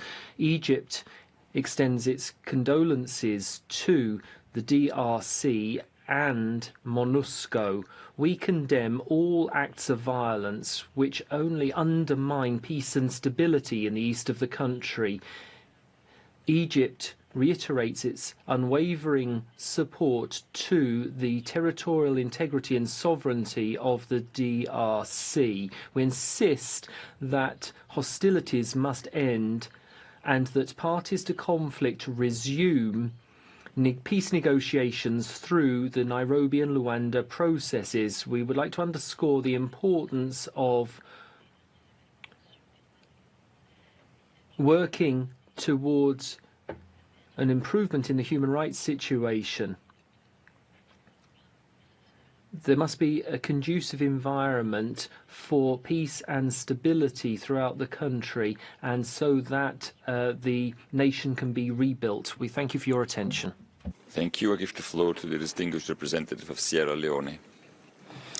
President Shannon, welcome to convening of this special session and commend the concerted efforts by multilateral and bilateral actors, including regional organizations and the government of Angola, in seeking a resolution to the crisis. The conflict is intensifying, causing further displacement and suffering among the civilian population. We strongly condemn the attacks against innocent civilians and peacekeepers, which constitute war crimes. We are deeply concerned about ethnically motivated attacks and call for an immediate cessation of hostilities. We strongly urge the provisions of immediate, unhindered humanitarian aid to civilians amid the violence, which has overwhelmed hospitals and diseases risk from unattended corpses. We acknowledge the various diplomatic initiatives that have been undertaken, including several peace agreements and joint communique, which aim to resolve the conflicts in Eastern DRC. Notably, in 2007 joint communique between the DRC and Rwanda outlined a common approach to address threats to regional peace and stability, with both parties committing to specific actions. We call for the immediate and complete withdrawal of all foreign troops from the territory of DRC, and for all parties to engage in a constructive dialogue to find a sustainable solution to the crisis and alleviate the suffering of the Congolese people. We firmly support initiatives that aim to restore peace and stability to the Eastern DRC, maintain the territorial integrity of DRC, and ensure that those responsible for human rights violations are held accountable. I thank you, President. Thank you. I give the floor to the distinguished representative of Italy. Distinguished President, Italy aligned itself with your statement. It's with deep concern that we observe the ongoing escalation of the conflict in the eastern provinces of the Democratic Republic of the Congo. This situation has worsened due to the renewed attacks by the M23 group supported by the Rwandan armed force. This escalation disrupts efforts laid by African nations to achieve a peaceful resolution to the conflict. Italy reiterates its full support for the Luanda and Nairobi peace regional processes. Italy strongly condemns the offensive of the M23 supported by Rwanda and the presence of Rwandan armed force in the Democratic Republic of Congo, which is a breach of international law, the United Nations Charter and territorial integrity of Congo. We also persistently urge the Democratic Republic of Congo to stop collaborating with FDLR and other armed factions. We are appalled by the disturbing allegation of the serious human rights and international humanitarian law violation and abuses taking place in the country, including cases of summary execution, conflict-related sexual violence and mass rapes, forced conscription and forced labor. We call upon all parties to immediately cease all violations and abuses and to uphold their obligations to protect civilians in all circumstances, with particular attention to the most vulnerable, including women and children. In conclusion, Distinguished President, Italy reiterates its commitment to ensuring accountability and promoting peace and justice. I thank you. Thank you. I give the floor to the distinguished representative of the Holy See. Thank you, Mr. Chair. The Holy See strongly condemns the recent offenses in the eastern DRC, which has been further intensified by the capture of Goma by the M23 and its advance towards Bukavu. This has provoked an enormous loss of life and a worrying increase in human rights violations. It has led to looting in Goma and surrounding towns and has increased the massive displacement of populations. Even peacekeepers have been killed or injured. The airport of Goma should be reopened immediately, at least for the delivery of humanitarian aid and the evacuation of the most seriously wounded. And all parties concerned should make the necessary arrangements to this end. Pope Francis has urged the parties in conflict to commit themselves to the cessation of hostilities and to the safeguarding of the civilian population, recommending that the local authorities and the international community do everything possible to resolve the conflict situation by peaceful means. The Holy See expresses its condolences to all those who lost their loved ones. It also reminds all parties to the conflict of their obligation under humanitarian law, urges them to respect the ceasefire agreement, reaffirms its support for the Rwanda process, calls for an immediate resumption of negotiations within the framework, and welcomes the proposal to establish an independent fact-finding mission. The M23 should immediately cease all hostilities and withdraw from the occupied zones. The territorial integrity of the DRC must be fully respected. Thank you very much. Thank you. I give the floor to the distinguished representative of Austria. Mr. President, Austria aligns with the EU statement. My country is deeply concerned about the rapid deterioration of the situation in eastern DRC as a result of the advances of the Rwanda-supported M23 militia on Goma and South Kivu, in particular the horrific reports on sexual violence, including rape and gang rape, committed by all parties to the conflict. IDPs have been expelled from camps by the M23 and subjected to forced labor and conscription, including children. Attacks on civilian infrastructure further exacerbate the suffering of the civilian population. We call on all parties to the conflict, in particular the armed forces of Rwanda and the DRC, as well as the M23, the FDLR and all other militias involved, to comply with the obligations under international humanitarian law and human rights law. We strongly urge the M23 to halt their advance and withdraw immediately, and Rwanda to cease its support for the M23 and withdraw. We furthermore urge the DRC to cease cooperation with the FDLR and other armed groups. The people of Eastern DRC need a sustainable ceasefire and a return to the negotiating table to allow access for crucial humanitarian aid and to enable the work towards accountability. In this context, Austria welcomes the call for an independent fact-finding mission to hold all perpetrators accountable. I thank you. Thank you. I give the floor to the distinguished representative of Ukraine. Thank you, Mr. President. Ukraine is deeply concerned about the developments in the Democratic Republic of the Congo in the wake of escalation of hostilities in the eastern part of the country. We strongly condemn the violation of the territorial integrity and sovereignty of the DRC and the seizure of settlements in North Kivu province by Rwandan-backed rebel group M23. We consider unacceptable the spread of threats to the further seizure other cities and territories of the DRC, which is a gross violation of the norms and principles of international law and the UN Charter. We denounce the continued and widespread human rights violation and the breaches of international humanitarian law, including mass killing, conflict-related sexual violence, and targeted attacks on civilian population. We condemn the attacks against UN personnel and humanitarian workers, which constitute war crimes, and urge all relevant authorities to investigate and prosecute those responsible. We call upon the parties to find ways to cease hostilities and resolve the armed conflict, which has led to irreparable human losses for the Congolese people and the destruction of civilian infrastructure in the DRC. We support all relevant mediation efforts in this regard, particularly within the framework of the Rwanda process. Ukraine underlines the importance of the Council's proper response to the evolving human rights situation in the DRC. The Council action is needed to put an end to the suffering of the Congolese people. It's our common responsibility to act decisively and uphold the values of... I call the distinguished delegate of Cameroon. Thank you, Mr. President. Mr. President, Cameroon is deeply concerned by the escalating violence in the east of the Democratic Republic of the Congo. My country is scarred by the unspeakable suffering of the people of Goma and the increased tensions in the region. This situation reminds of the dark moments of a period not so far back in history, which marked the entire world by its tragedy. My country calls for an immediate ceasefire and a peaceful settlement of the crisis and invites belligerents to create the proper conditions to ensure that humanitarian assistance can be deployed to alleviate the suffering and the distress of a helpless population. Cameroon is deeply committed to the values of peace enshrined in the UN Charter and calls on the international community to assist states and the people of the region to develop a culture of peaceful coexistence. We invite all to respect the inviolability of borders as inherited from decolonization. Cameroon welcomes the initiatives underway, both regional and international, to provide a lasting solution to this crisis, which is fundamentally unworthy of our era and which undermines the spirit and the very foundation of humanism. My country believes that the resolution, which should be the outcome of this special session of the Human Rights Council, should send a message not only to foster peace and diminish hatred, but also a warning to the architects of violence of any kind. Thank you. The floor to the distinguished representative of Uruguay.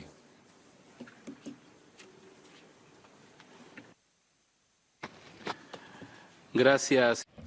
Thank you, President. Uruguay expresses its consternation at the worsening security situation in the Democratic Republic of the Congo as a result of the activities of the M23 armed group in the eastern part of the country, as well as the persistent violations of international humanitarian law and human rights in this area, including through sexual and gender-based violence, the recruitment and conscription of child soldiers, and summary executions. We vehemently condemn recent attacks by the M23 armed groups against UN personnel, causing the death of MONUSCO peacekeepers, including the Uruguayan soldier Rodolfo Alvarez, as well as injuries suffered by 4 members of the Uruguayan contingent. These actions could constitute war crimes. We make a call for efforts to be stepped up to achieve an immediate ceasefire and for negotiations to be resumed through the Luanda and Nairobi processes. We urge all states in the region to refrain from any action which could compound the situation and that they cooperate to achieving a lasting political solution.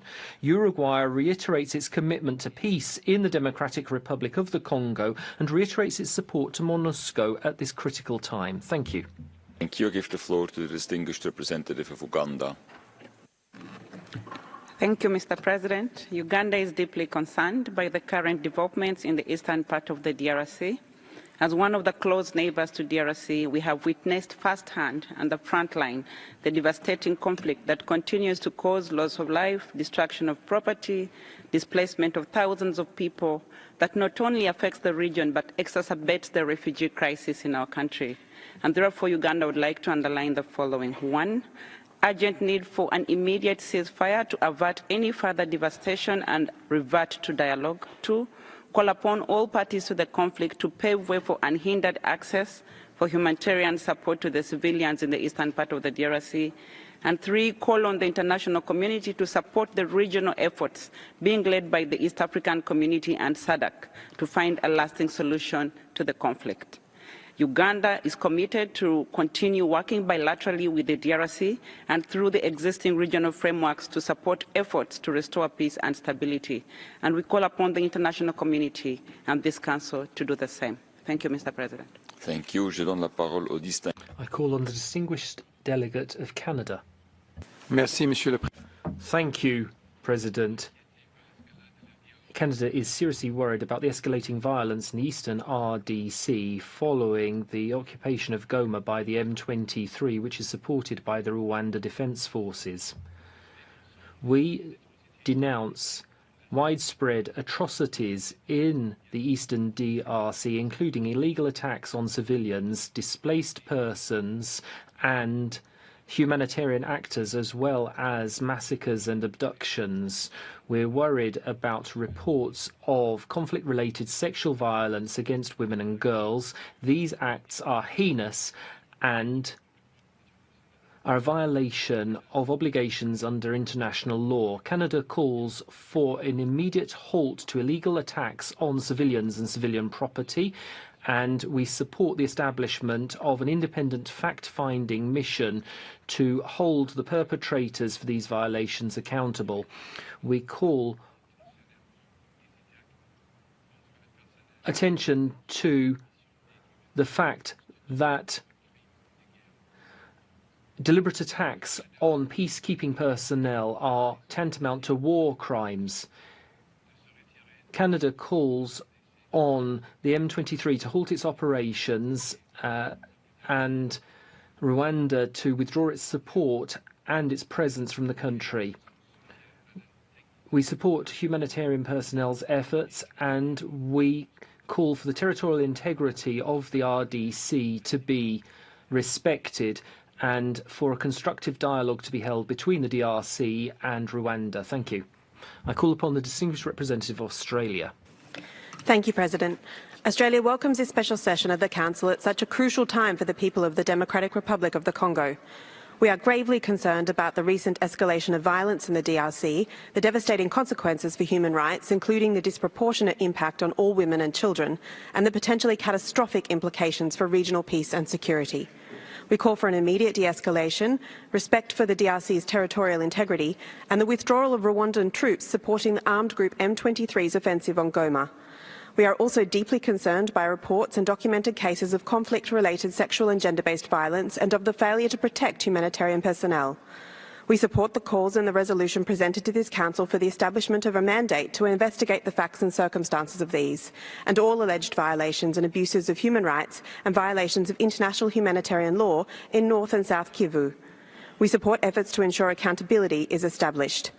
Parties to the conflict must uphold their obligations under international law, ensuring the protection of civilians, including humanitarian personnel, and safe, rapid and unhindered access to vital aid. The situation is complex, and Australia welcomes the announcement of a joint Southern African Development Community and East Africa Community Summit on 7-8 February to bring together all parties and seek a negotiated way forward. Australia continues to encourage African-led solutions to the conflict and the promotion of sustainable peace through regional initiatives. I thank you. Thank you. I give the floor to the distinguished representative of Paraguay. Thank you very much, President. Paraguay is very concerned about the alarming situation faced by Congolese civilians as a result of escalating violence in the provinces of North and South Kivu. There are persistent violations of international humanitarian and human rights law. Civilians are the prime target once again of this kind of conflict, particularly women and girls. They're bearing the brunt of the attacks, whilst humanitarian aid is dangerously limited.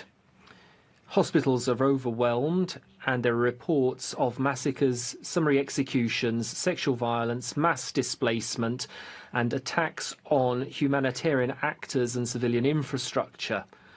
The situation in the DRC shows us how urgent it is to strengthen monitoring and scrutiny mechanisms and the need for the Council to make efforts to alleviate the suffering of victims of human rights violations and abuses. It's absolutely vital that there be a halt to violence and that all parties respect their obligations under international humanitarian law and international human rights law. That's why we must have investigations into violations committed in order to... And the speaker is interrupted. I call upon Turkey. President, in Turkey we're following recent clashes and grave violations of human rights with horrible impact, especially on civilian populations in eastern DRC with deepest concern. Turkey condemns the attacks, which has further deteriorated the already dire humanitarian situation in the region and resulted in loss of lives, including members of MONUSCO. We reaffirm our commitment to the independence, unity and territorial integrity of the DRC. We join the unanimous call for an immediate cessation of hostilities and establishment of permanent ceasefire. We urge all parties to return to dialogue. It is important to see that sustainable solution to the problem can only be found through peaceful means and inclusive dialogue among all parties concerned. In this regard, we reiterate our commitment to the principle of African solutions to African problems and express our full support to the Luanda process between Rwanda and DRC. We acknowledge the progress made under the Luanda process, the gains of which need to be preserved. It would also be essential to revive the Nairobi process led by the East African community.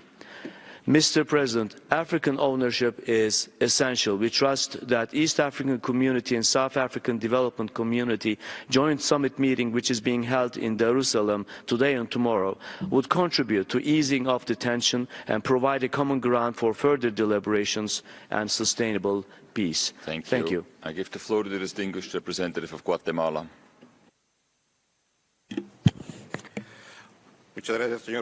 Thank you very much, President. We appreciate the convening of this special session, and we express our deep concern at the security situation faced in the eastern part of the Democratic Republic of the Congo. The Guatemalan government vehemently condemns the offensive launched by the M23 movement in recent weeks, its expansion in North Kivu and the occupation of Goma. Guatemala promotes international peace and security and contributes troops to the United Nations peacekeeping mission.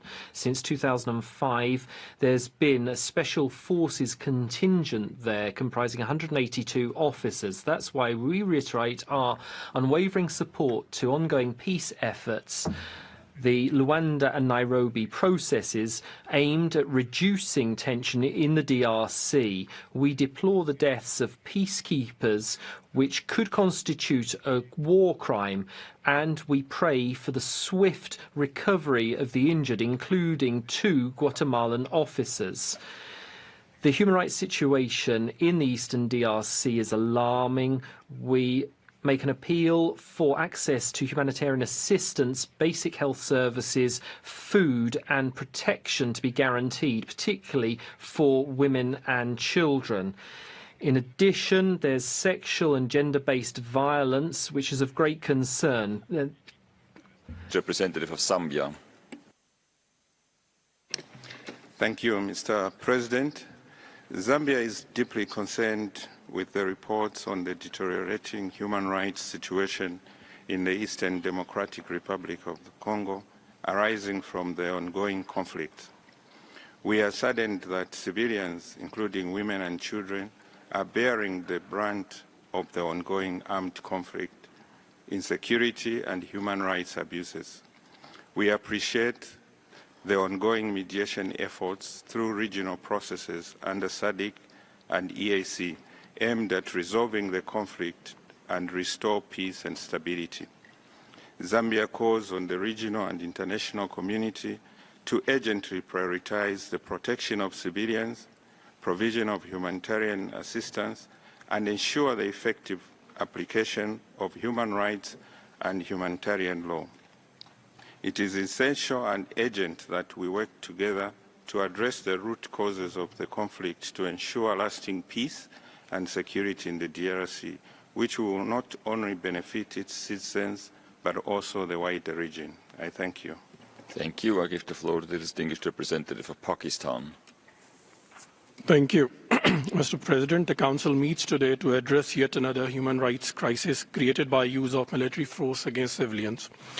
This time in the Democratic Republic of the Congo. We condemn M23's occupation of territories in eastern DRC. We underscore that sovereignty and territorial integrity of the DRC must be respected.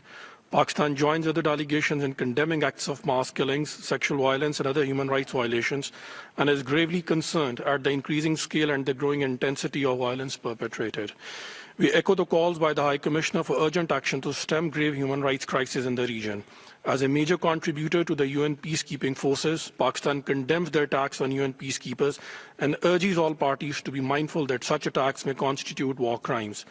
In order to stem human rights violations and move forward towards durable peace, we call for 1, resolute condemnation of violence against civilians, forced displacement and illegal occupation of territory, 2, uninterrupted access to human rights organizations to the affected areas, 3, recognition that there is no military solution to this conflict, and 4, as SADC and EAC summit meetings are being held today, we hope that international and regional diplomatic efforts, including the Luanda process and the Nairobi process, pick momentum.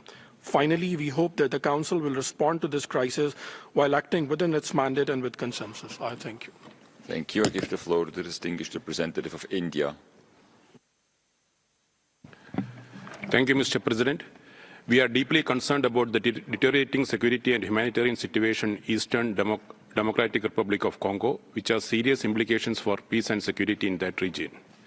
India strongly condemns the violation of the territorial integrity and sovereignty of the DRC and the acts of violence that continue to undermine peace and stability in the region and violate human rights.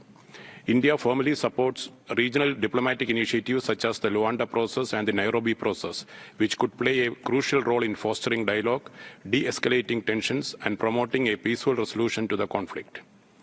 India has been contributing to the peacekeeping efforts in the region. We have around 1,200 UN peacekeepers serving in the Eastern DRC. A significant number of Indian nationals currently live in the region, and they are now facing displacement and increased risk of violence. We remain deeply concerned about their well-being and reiterate our call for the immediate cessation of hostilities. I thank you. Thank you. I give the floor to the distinguished representative of Mauritania. Thank you, Mr. President. The Islamic Republic of Mauritania expresses its deep concern in the light of the deterioration of the humanitarian situation and the security situation in Goma, in the east of the DRC. This alarming evolution is a direct threat against the fundamental rights of civilians and is exacerbating their humanitarian suffering in a context marked by persistent violence and insecurity. We reaffirm our unwavering support to the unity and territorial integrity of the Democratic Republic of the Congo and call on all parties to uphold international humanitarian law and protect the rights of civilians, in particular women and children.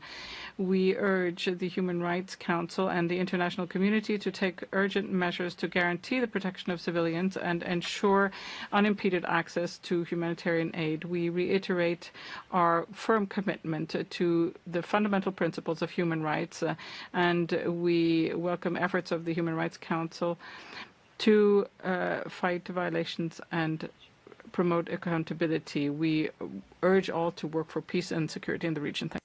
Thank you. I give the floor to the distinguished representative of Angola. Thank you, Mr. President. Angola welcomes Minister Patrice and his delegation and expresses deep concern about human rights situation in the east of DRC with the escalation of the conflict, including the seizure of the city of Goma. While condemning the latest actions carried out by the M23 group, Angola would like to call the Council's attention to the consequences at all levels of this situation in the Great Lakes region. The military actions of the M23 constitute a flagrant and unacceptable violation of ceasefire that has been in place since August 4, 2024, as well as constituting a severe violation to the territorial integrity of the DRC. We recall all the efforts and progress achieved within the scope of the Luanda process, which defined the peaceful resolution of the conflict as the only way out of the crisis through a peace agreement between the parties to the conflict. Angola reiterates its call for scrupulous respect for human rights and international humanitarian law, which requires both parties to the conflict to pay particular attention to the protection of civilian populations, including IDP and refugee camps, as well as the safety of military personnel present in Eastern DRC.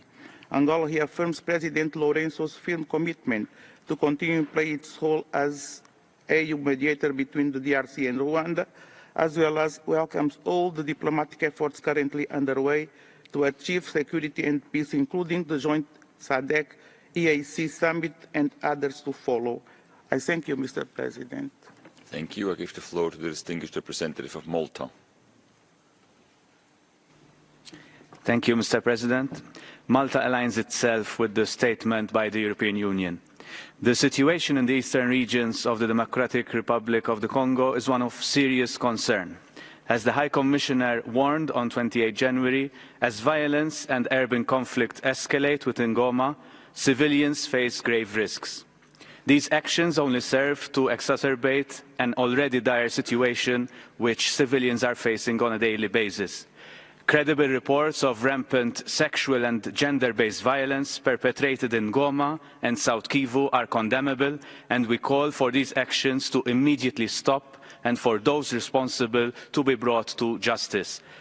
We also recall the UN Special Representative of the Secretary General for Children and Armed Conflict, Madam Gamba, issued a statement on 31st January highlighting the risk that children are facing in North Kivu and South Kivu, who are threatened with the risk of facing all 6 grave violations against children. We urge an end to violence and an urgent return to diplomatic engagement by all parties to ensure a long-lasting solution to this grave situation which threatens wider destabilization in the region. I thank you.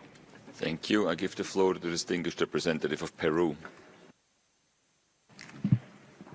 Thank you very much, President. Peru would like to express its deep concern, echoing the High Commissioner and the Special Representative of the Secretary General at the escalation of violence in the Democratic Republic of the Congo. We're particularly concerned about the humanitarian crisis in Goma. This has entailed serious violations of human rights and obligations under international humanitarian law. We deplore the civilians' suffering in line with its commitment to a lasting political solution to the conflict in the region. Peru has been participating in MONUSCO since 2024. As a contributor to the mission, Peru expresses its deep condolences for the families of peacekeepers who lost their lives in the course of duty. Peru reiterates its steadfast commitment to peace in the Democratic Republic of the Congo and its determination to continue working in MONUSCO. We express our confidence in multilateralism and collective efforts to protect civilians in the country. Thank you very much. Thank you. I give the floor to the distinguished representative of Zimbabwe. Thank you, Mr. President. Zimbabwe is deeply concerned about the dire situation in the eastern part of the DRC. We condemn all acts of human rights violations as well as breaches of international humanitarian law by the armed groups involved in the conflict, including the killing of civilians and peacekeeping forces of the SADC mission and MONUSCO in the DRC. These acts of violence have a devastating impact on the lives of civilians who have been affected by conflict for decades. The current armed conflict worsens the security and humanitarian situation. We are concerned by the interruption of essential services and call for the restoration of water, electricity, means of communication, supply of food, and other essential commodities. Zimbabwe supports the diplomatic efforts towards peaceful resolution in the context of the SADC summit held in Harare on the 31st of January 2025 and the joint SADC EAC summit due to be held today and tomorrow in Tanzania. We call on the international community to support the peace efforts and respond to humanitarian assistance for the civilian population in eastern DRC. I thank you, Mr. President. Thank you. I give the floor to the distinguished representative of Timor-Leste. Thank you, Mr. President. Timor-Leste welcomes the holding of this special session on ongoing human rights situation in the Democratic Republic of the Congo. At the outset, my delegation would like to express its sincere condolences and solidarity to all victims of the conflict and to their families. We are deeply concerned with the recent bombardments and bloodshed surrounding Goma, which has led to death of at least 3,000 civilians with 1,000 more injured and in displaced recent weeks. We are further concerned about reports of conflict-related sexual violence committed against women and girls in the region, and we call on all parties to take urgent action to prevent sexual violence and improve care for the survivors. Moreover, my delegation calls on all parties to the conflict to respect international humanitarian and human rights law and to bring an end to the violence.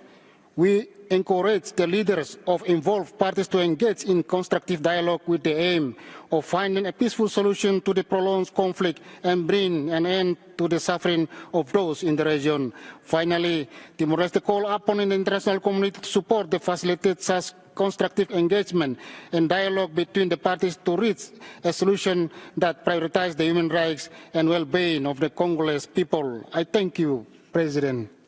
Thank you. I give the floor to the distinguished representative of Slovenia. Thank you, Mr. President. Slovenia aligns with the EU statement. Slovenia is deeply alarmed by the rapid escalation of violence in the eastern DRC with the seizure of Goma, which has further caused human suffering. We remain concerned by the reports of widespread sexual and gender-based violence, the recruitment and use of child soldiers, and summary executions by armed groups. We remind all parties of their obligation to respect international humanitarian law and human rights law. Slovenia supports the establishment of an independent international mechanism which will investigate gross human rights violations and abuses in order that all those responsible are held to account. Slovenia reaffirms its support to MONUSCO and condemns all attacks on peacekeeping, humanitarian and medical personnel and civilian infrastructure. Slovenia condemns the actions of the M23 and calls for immediate cessation of all hostilities. We call on Rwanda to withdraw its forces from the eastern DRC and to cease its support to M23. We also call on the DRC to cease all cooperation with the FDLR. We urge Rwanda and the DRC to de-escalate immediately and return to mediation under the Luanda process. I thank you. Thank you. I give the floor to the distinguished representative of the United Republic of Tanzania.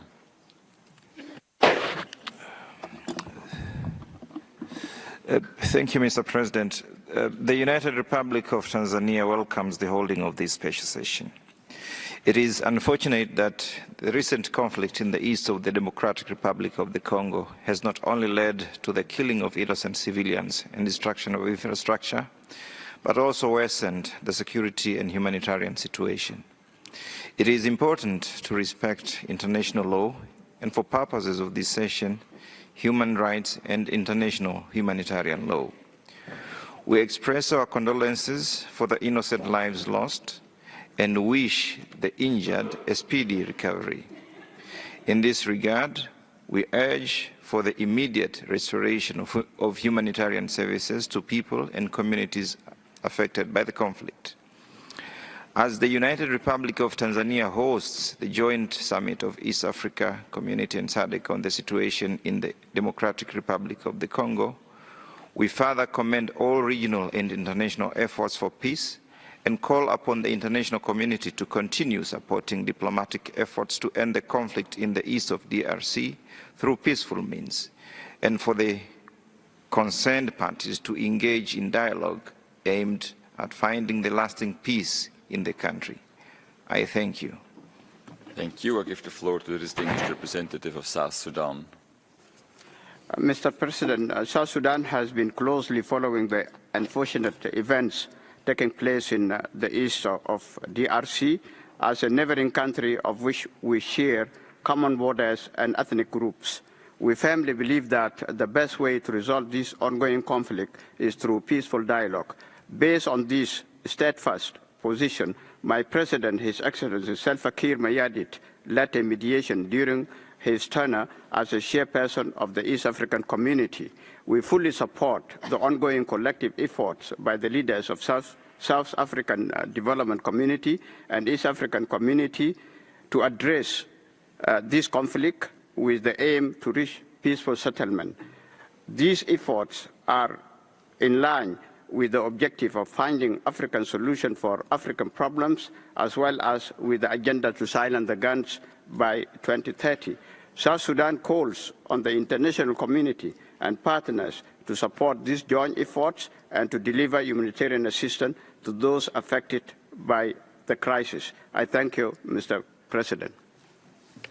Thank you. Nous allons maintenant passer à la liste des... We will now proceed to the list of speakers for non-governmental organizations, and I give the floor to Human Rights Watch. Merci, Monsieur le Président. Thank you, President. Since the reemergence of the armed group M23 at the end of 2021, supported by Rwanda, hundreds of thousands have fled the east of the country, and there have been abuses by all parties. 2 million had taken refuge in Goma, where camps are now destroyed. The extent of the abuse is alarming. The UN states that at least 3,000 were killed in Goma in just a few days. Our sources in Goma speak of extreme need for medical care, of summary executions and sexual and gender-based violence. The humanitarians have been targeted by both parties. We express our solidarity with the Congolese civil society, which demands robust and independent documentation of crimes committed with a view to putting an end to the cycles of abuse and impunity which perpetuate violence since decades in the Congo. This crisis is extremely severe and requires the closest attention of all actors in the international system and regional actors. We call on all members to support the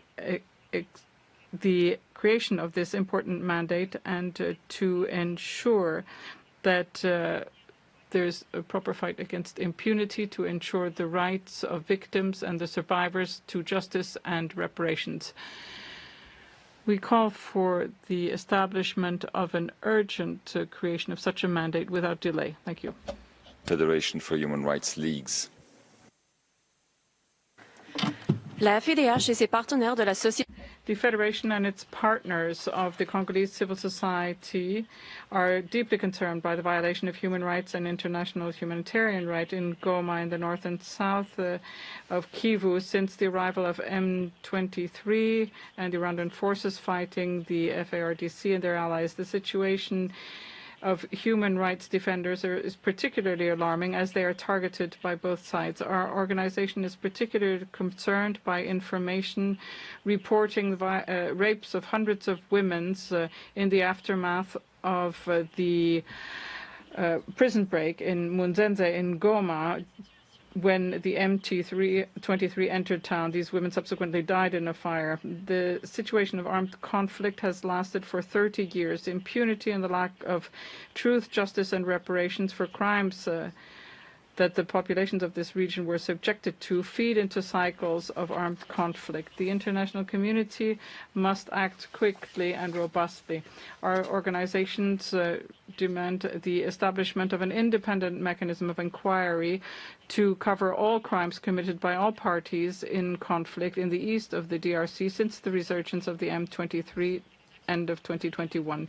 The crisis demands the closest attention and complementary action by all actors in the international and regional humanitarian protection systems. To World Organization Against Torture. Monsieur le Président, Mr. President, the OMCT and the members of the network SOS Torture would like to draw your attention to the attacks against human rights defenders in the east of the DRC. Since the beginning of the war, the clashes between M23, supported by the Rwandan army, and the regular army of the DRC have brought Goma, Minova, and Saka and other areas into humanitarian catastrophe.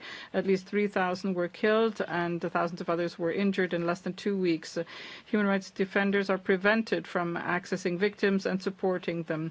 We are receiving multiple testimonies relating extrajudiciary executions, attacks and intimidation against human rights defenders and their families in reprisal for their work in documenting and denouncing human rights violations and violations of humanitarian international law perpetrated since the beginning of this conflict.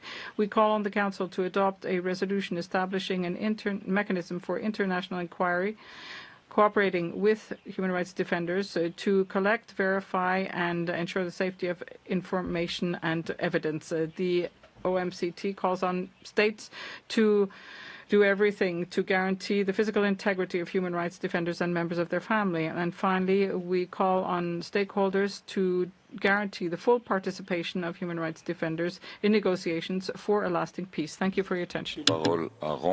Thank you. I give the floor to the Rencontre Africaine for the Defense of Human Rights.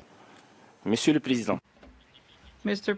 President, In Liminelitis, Rada would like to congratulate you on your brilliant election to the presidency of the Council.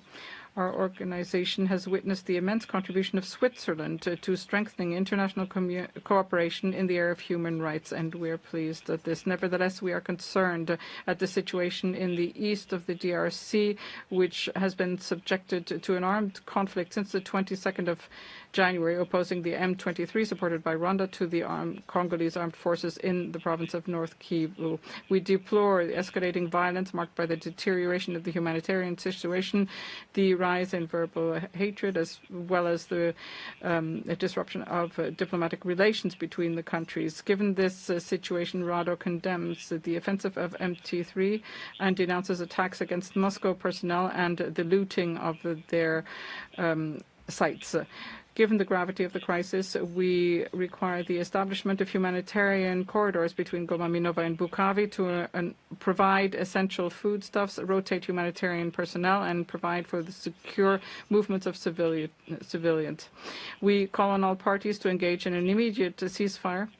Rwanda must withdraw its troops from the DRC, and the DRC must stop its support to the FDLR. To conclude, the regionalization of conflict is a danger. We invite all parties to take part in a summit to seek peace in the Great Lakes region. The Faith International.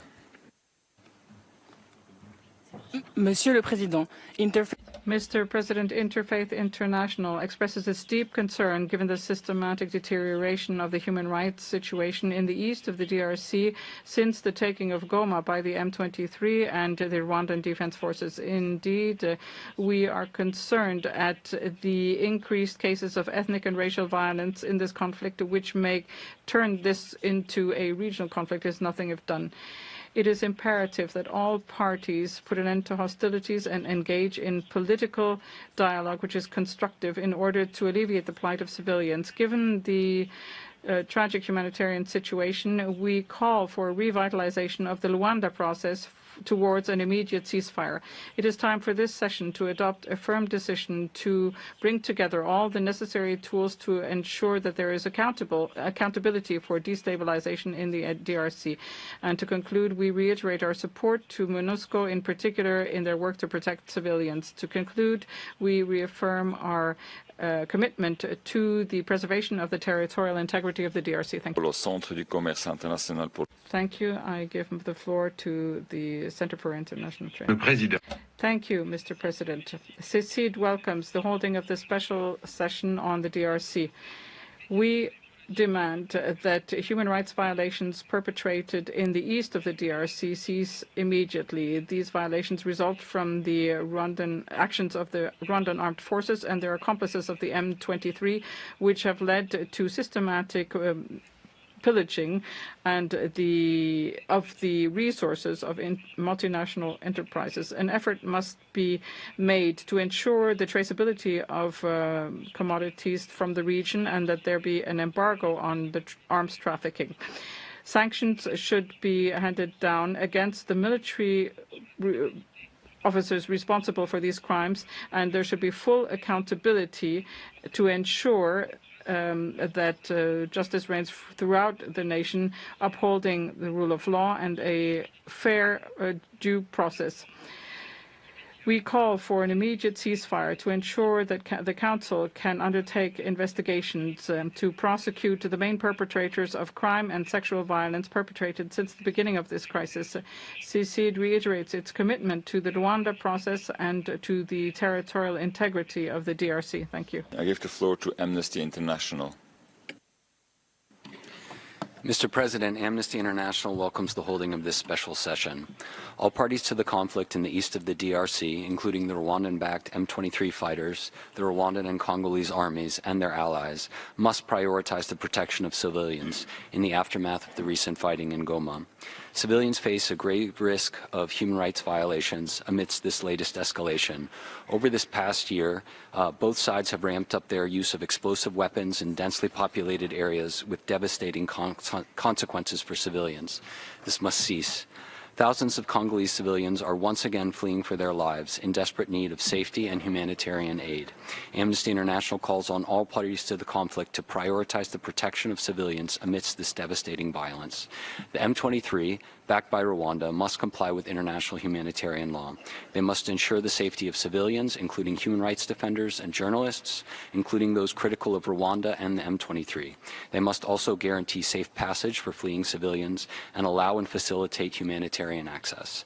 We join 75 Congolese, regional, and international human rights organizations in calling for the establishment of an independent mandate to investigate and report on grave rights violations and abuses being committed by all parties to the conflict in Eastern DRC, and to support efforts to hold perpetrators to account. Thank you, Mr. President. Thank you. I give the floor to the International Bar Association. The International Bar Association's Human Rights Institute welcomes this special session of the Council on the situation of human rights in the East DRC.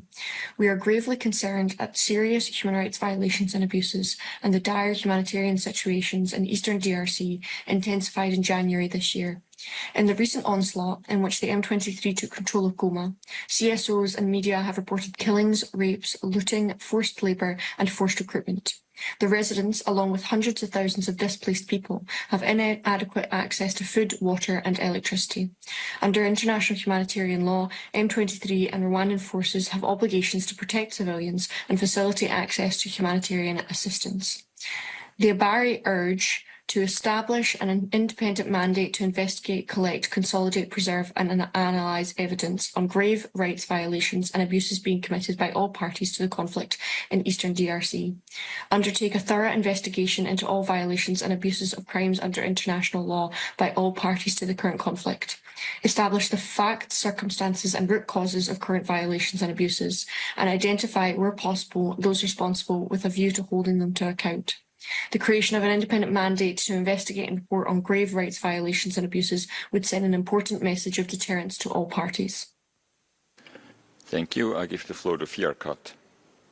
Monsieur le Président.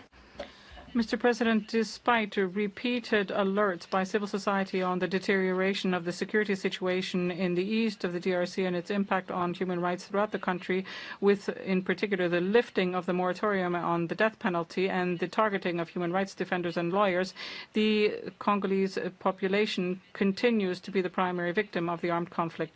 In less than 2 weeks, over 3,000 were killed and 3,000 were injured. In the city of Goma, over 100 women and children were burnt alive, and an indeterminate number of men were shot to death during a prison break. There were also other abuses reported from other regions. Our organizations have documented cases of enforced disappearance, enforced recruitment, and summary executions involving M23, which has prohibited the activities of civil society and civilian movement in the city of Goma. We fear massive violations of human rights targeting civilian populations on the gender-based or on the basis of professional activities or other characteristics. We ask the Human Rights Council to take all measures in order to ensure the protection of civilians which are imminently threatened by threats of violence, to strengthen mechanisms to protect human rights defenders and lawyers who are threatened, and finally to establish an independent mandate to conduct in-depth inquiries on all violations of international law by all parties to the conflict since the resurgence of M23 at the end of 2021. Thank you. Floor to International Catholic Child Bureau. Mr. President, the Catholic Bureau for Childhood and the Congolese organizations members of this network thank this council for holding this special session. On the 27th of January, M23 and Rwanda elements entered Goma. The hostilities in this town of 2 million citizens in addition to the 700 IDPs fleeing conflict, led to 3,000 deaths. Violence was committed and access to drinking water and electricity was compromised, and there are food shortages that are alarming. On the 30th of January, 1,400 schools are still closed. 201 in South Kivu have closed its doors, meaning that 42,000 pupils no longer have access to education. The rebels of the M23 and the Rwandan armies continue to target South Kivu and its capital Bukavu. Our organizations recommend to the Human Rights Council that they immediately dispatch impartial inquiries on human rights violations perpetrated by all parties before, during, and after the taking of Goma, that they foster the recording and the recognition of victims, in particular of sexual violence, that they provide a safe harbor for civilians, and that they create a specific mandate on the DRC for better taking stock of the situation. Council. Yes, thank you, Mr. President. Violations against women in the Democratic Republic of Congo remains a critical issue, particularly in conflict-affected regions. Recent data indicates a significant increase in reported cases of gender-based violence. Between 2021 and 2022, the number of reported cases doubled from 40,000 to over 80,000. In the first 3 months of 2023 alone, over 31,000 cases were reported. Sorry. In the eastern provinces, especially in North Kivu, the situation is dire. A survey conducted by UNHRC in April 2024 revealed that 1 in 10 women aged between 20 to 24 had experienced sexual violence in the preceding 5 months.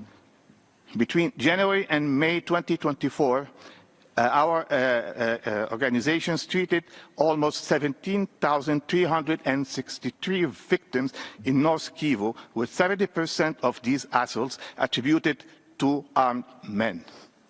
The initiative led to a dramatic reduction in women's experiences of domestic violence from 69% to 29% after 2 years.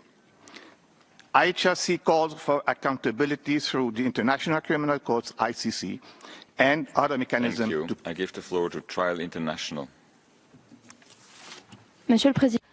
Mr. President, we join this session to support initiatives aiming to find a response to international crimes that continue to be committed within the framework of the armed conflict in North and South Kivu. In a spirit of complementarity and with respect for national sovereignty, this response should be part of the existing efforts and dynamic of transitional justice and fighting against impunity in DRC. Given our experience on the ground with the Congolese judicial authorities, we would like to draw your attention to the fact that the Congolese justice system has the will and the competence to prosecute international crimes as demonstrated in the past.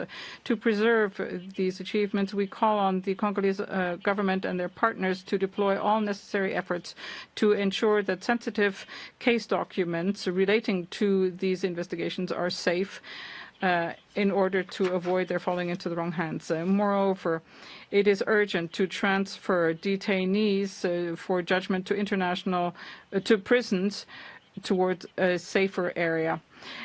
Any prison break is a vital danger, not only for victims and witnesses, but also for lawyers and human rights defenders. Given the escalating violence, the Congolese justice system needs the international community to support it. We support an independent mechanism of inquiry to help the government to collect, preserve and analyze evidence of international law violations. Only a close cooperation between this mechanism and the national judiciary. Thank you. That was the last speaker on my list, and I would like to thank you for your statements and contributions during this discussions. Excellencies, distinguished colleagues, we are coming towards the end of this morning's meeting, and we will resume at 3 p.m. to discuss the resolutions HRCS 37L1, and this sitting is hereby closed.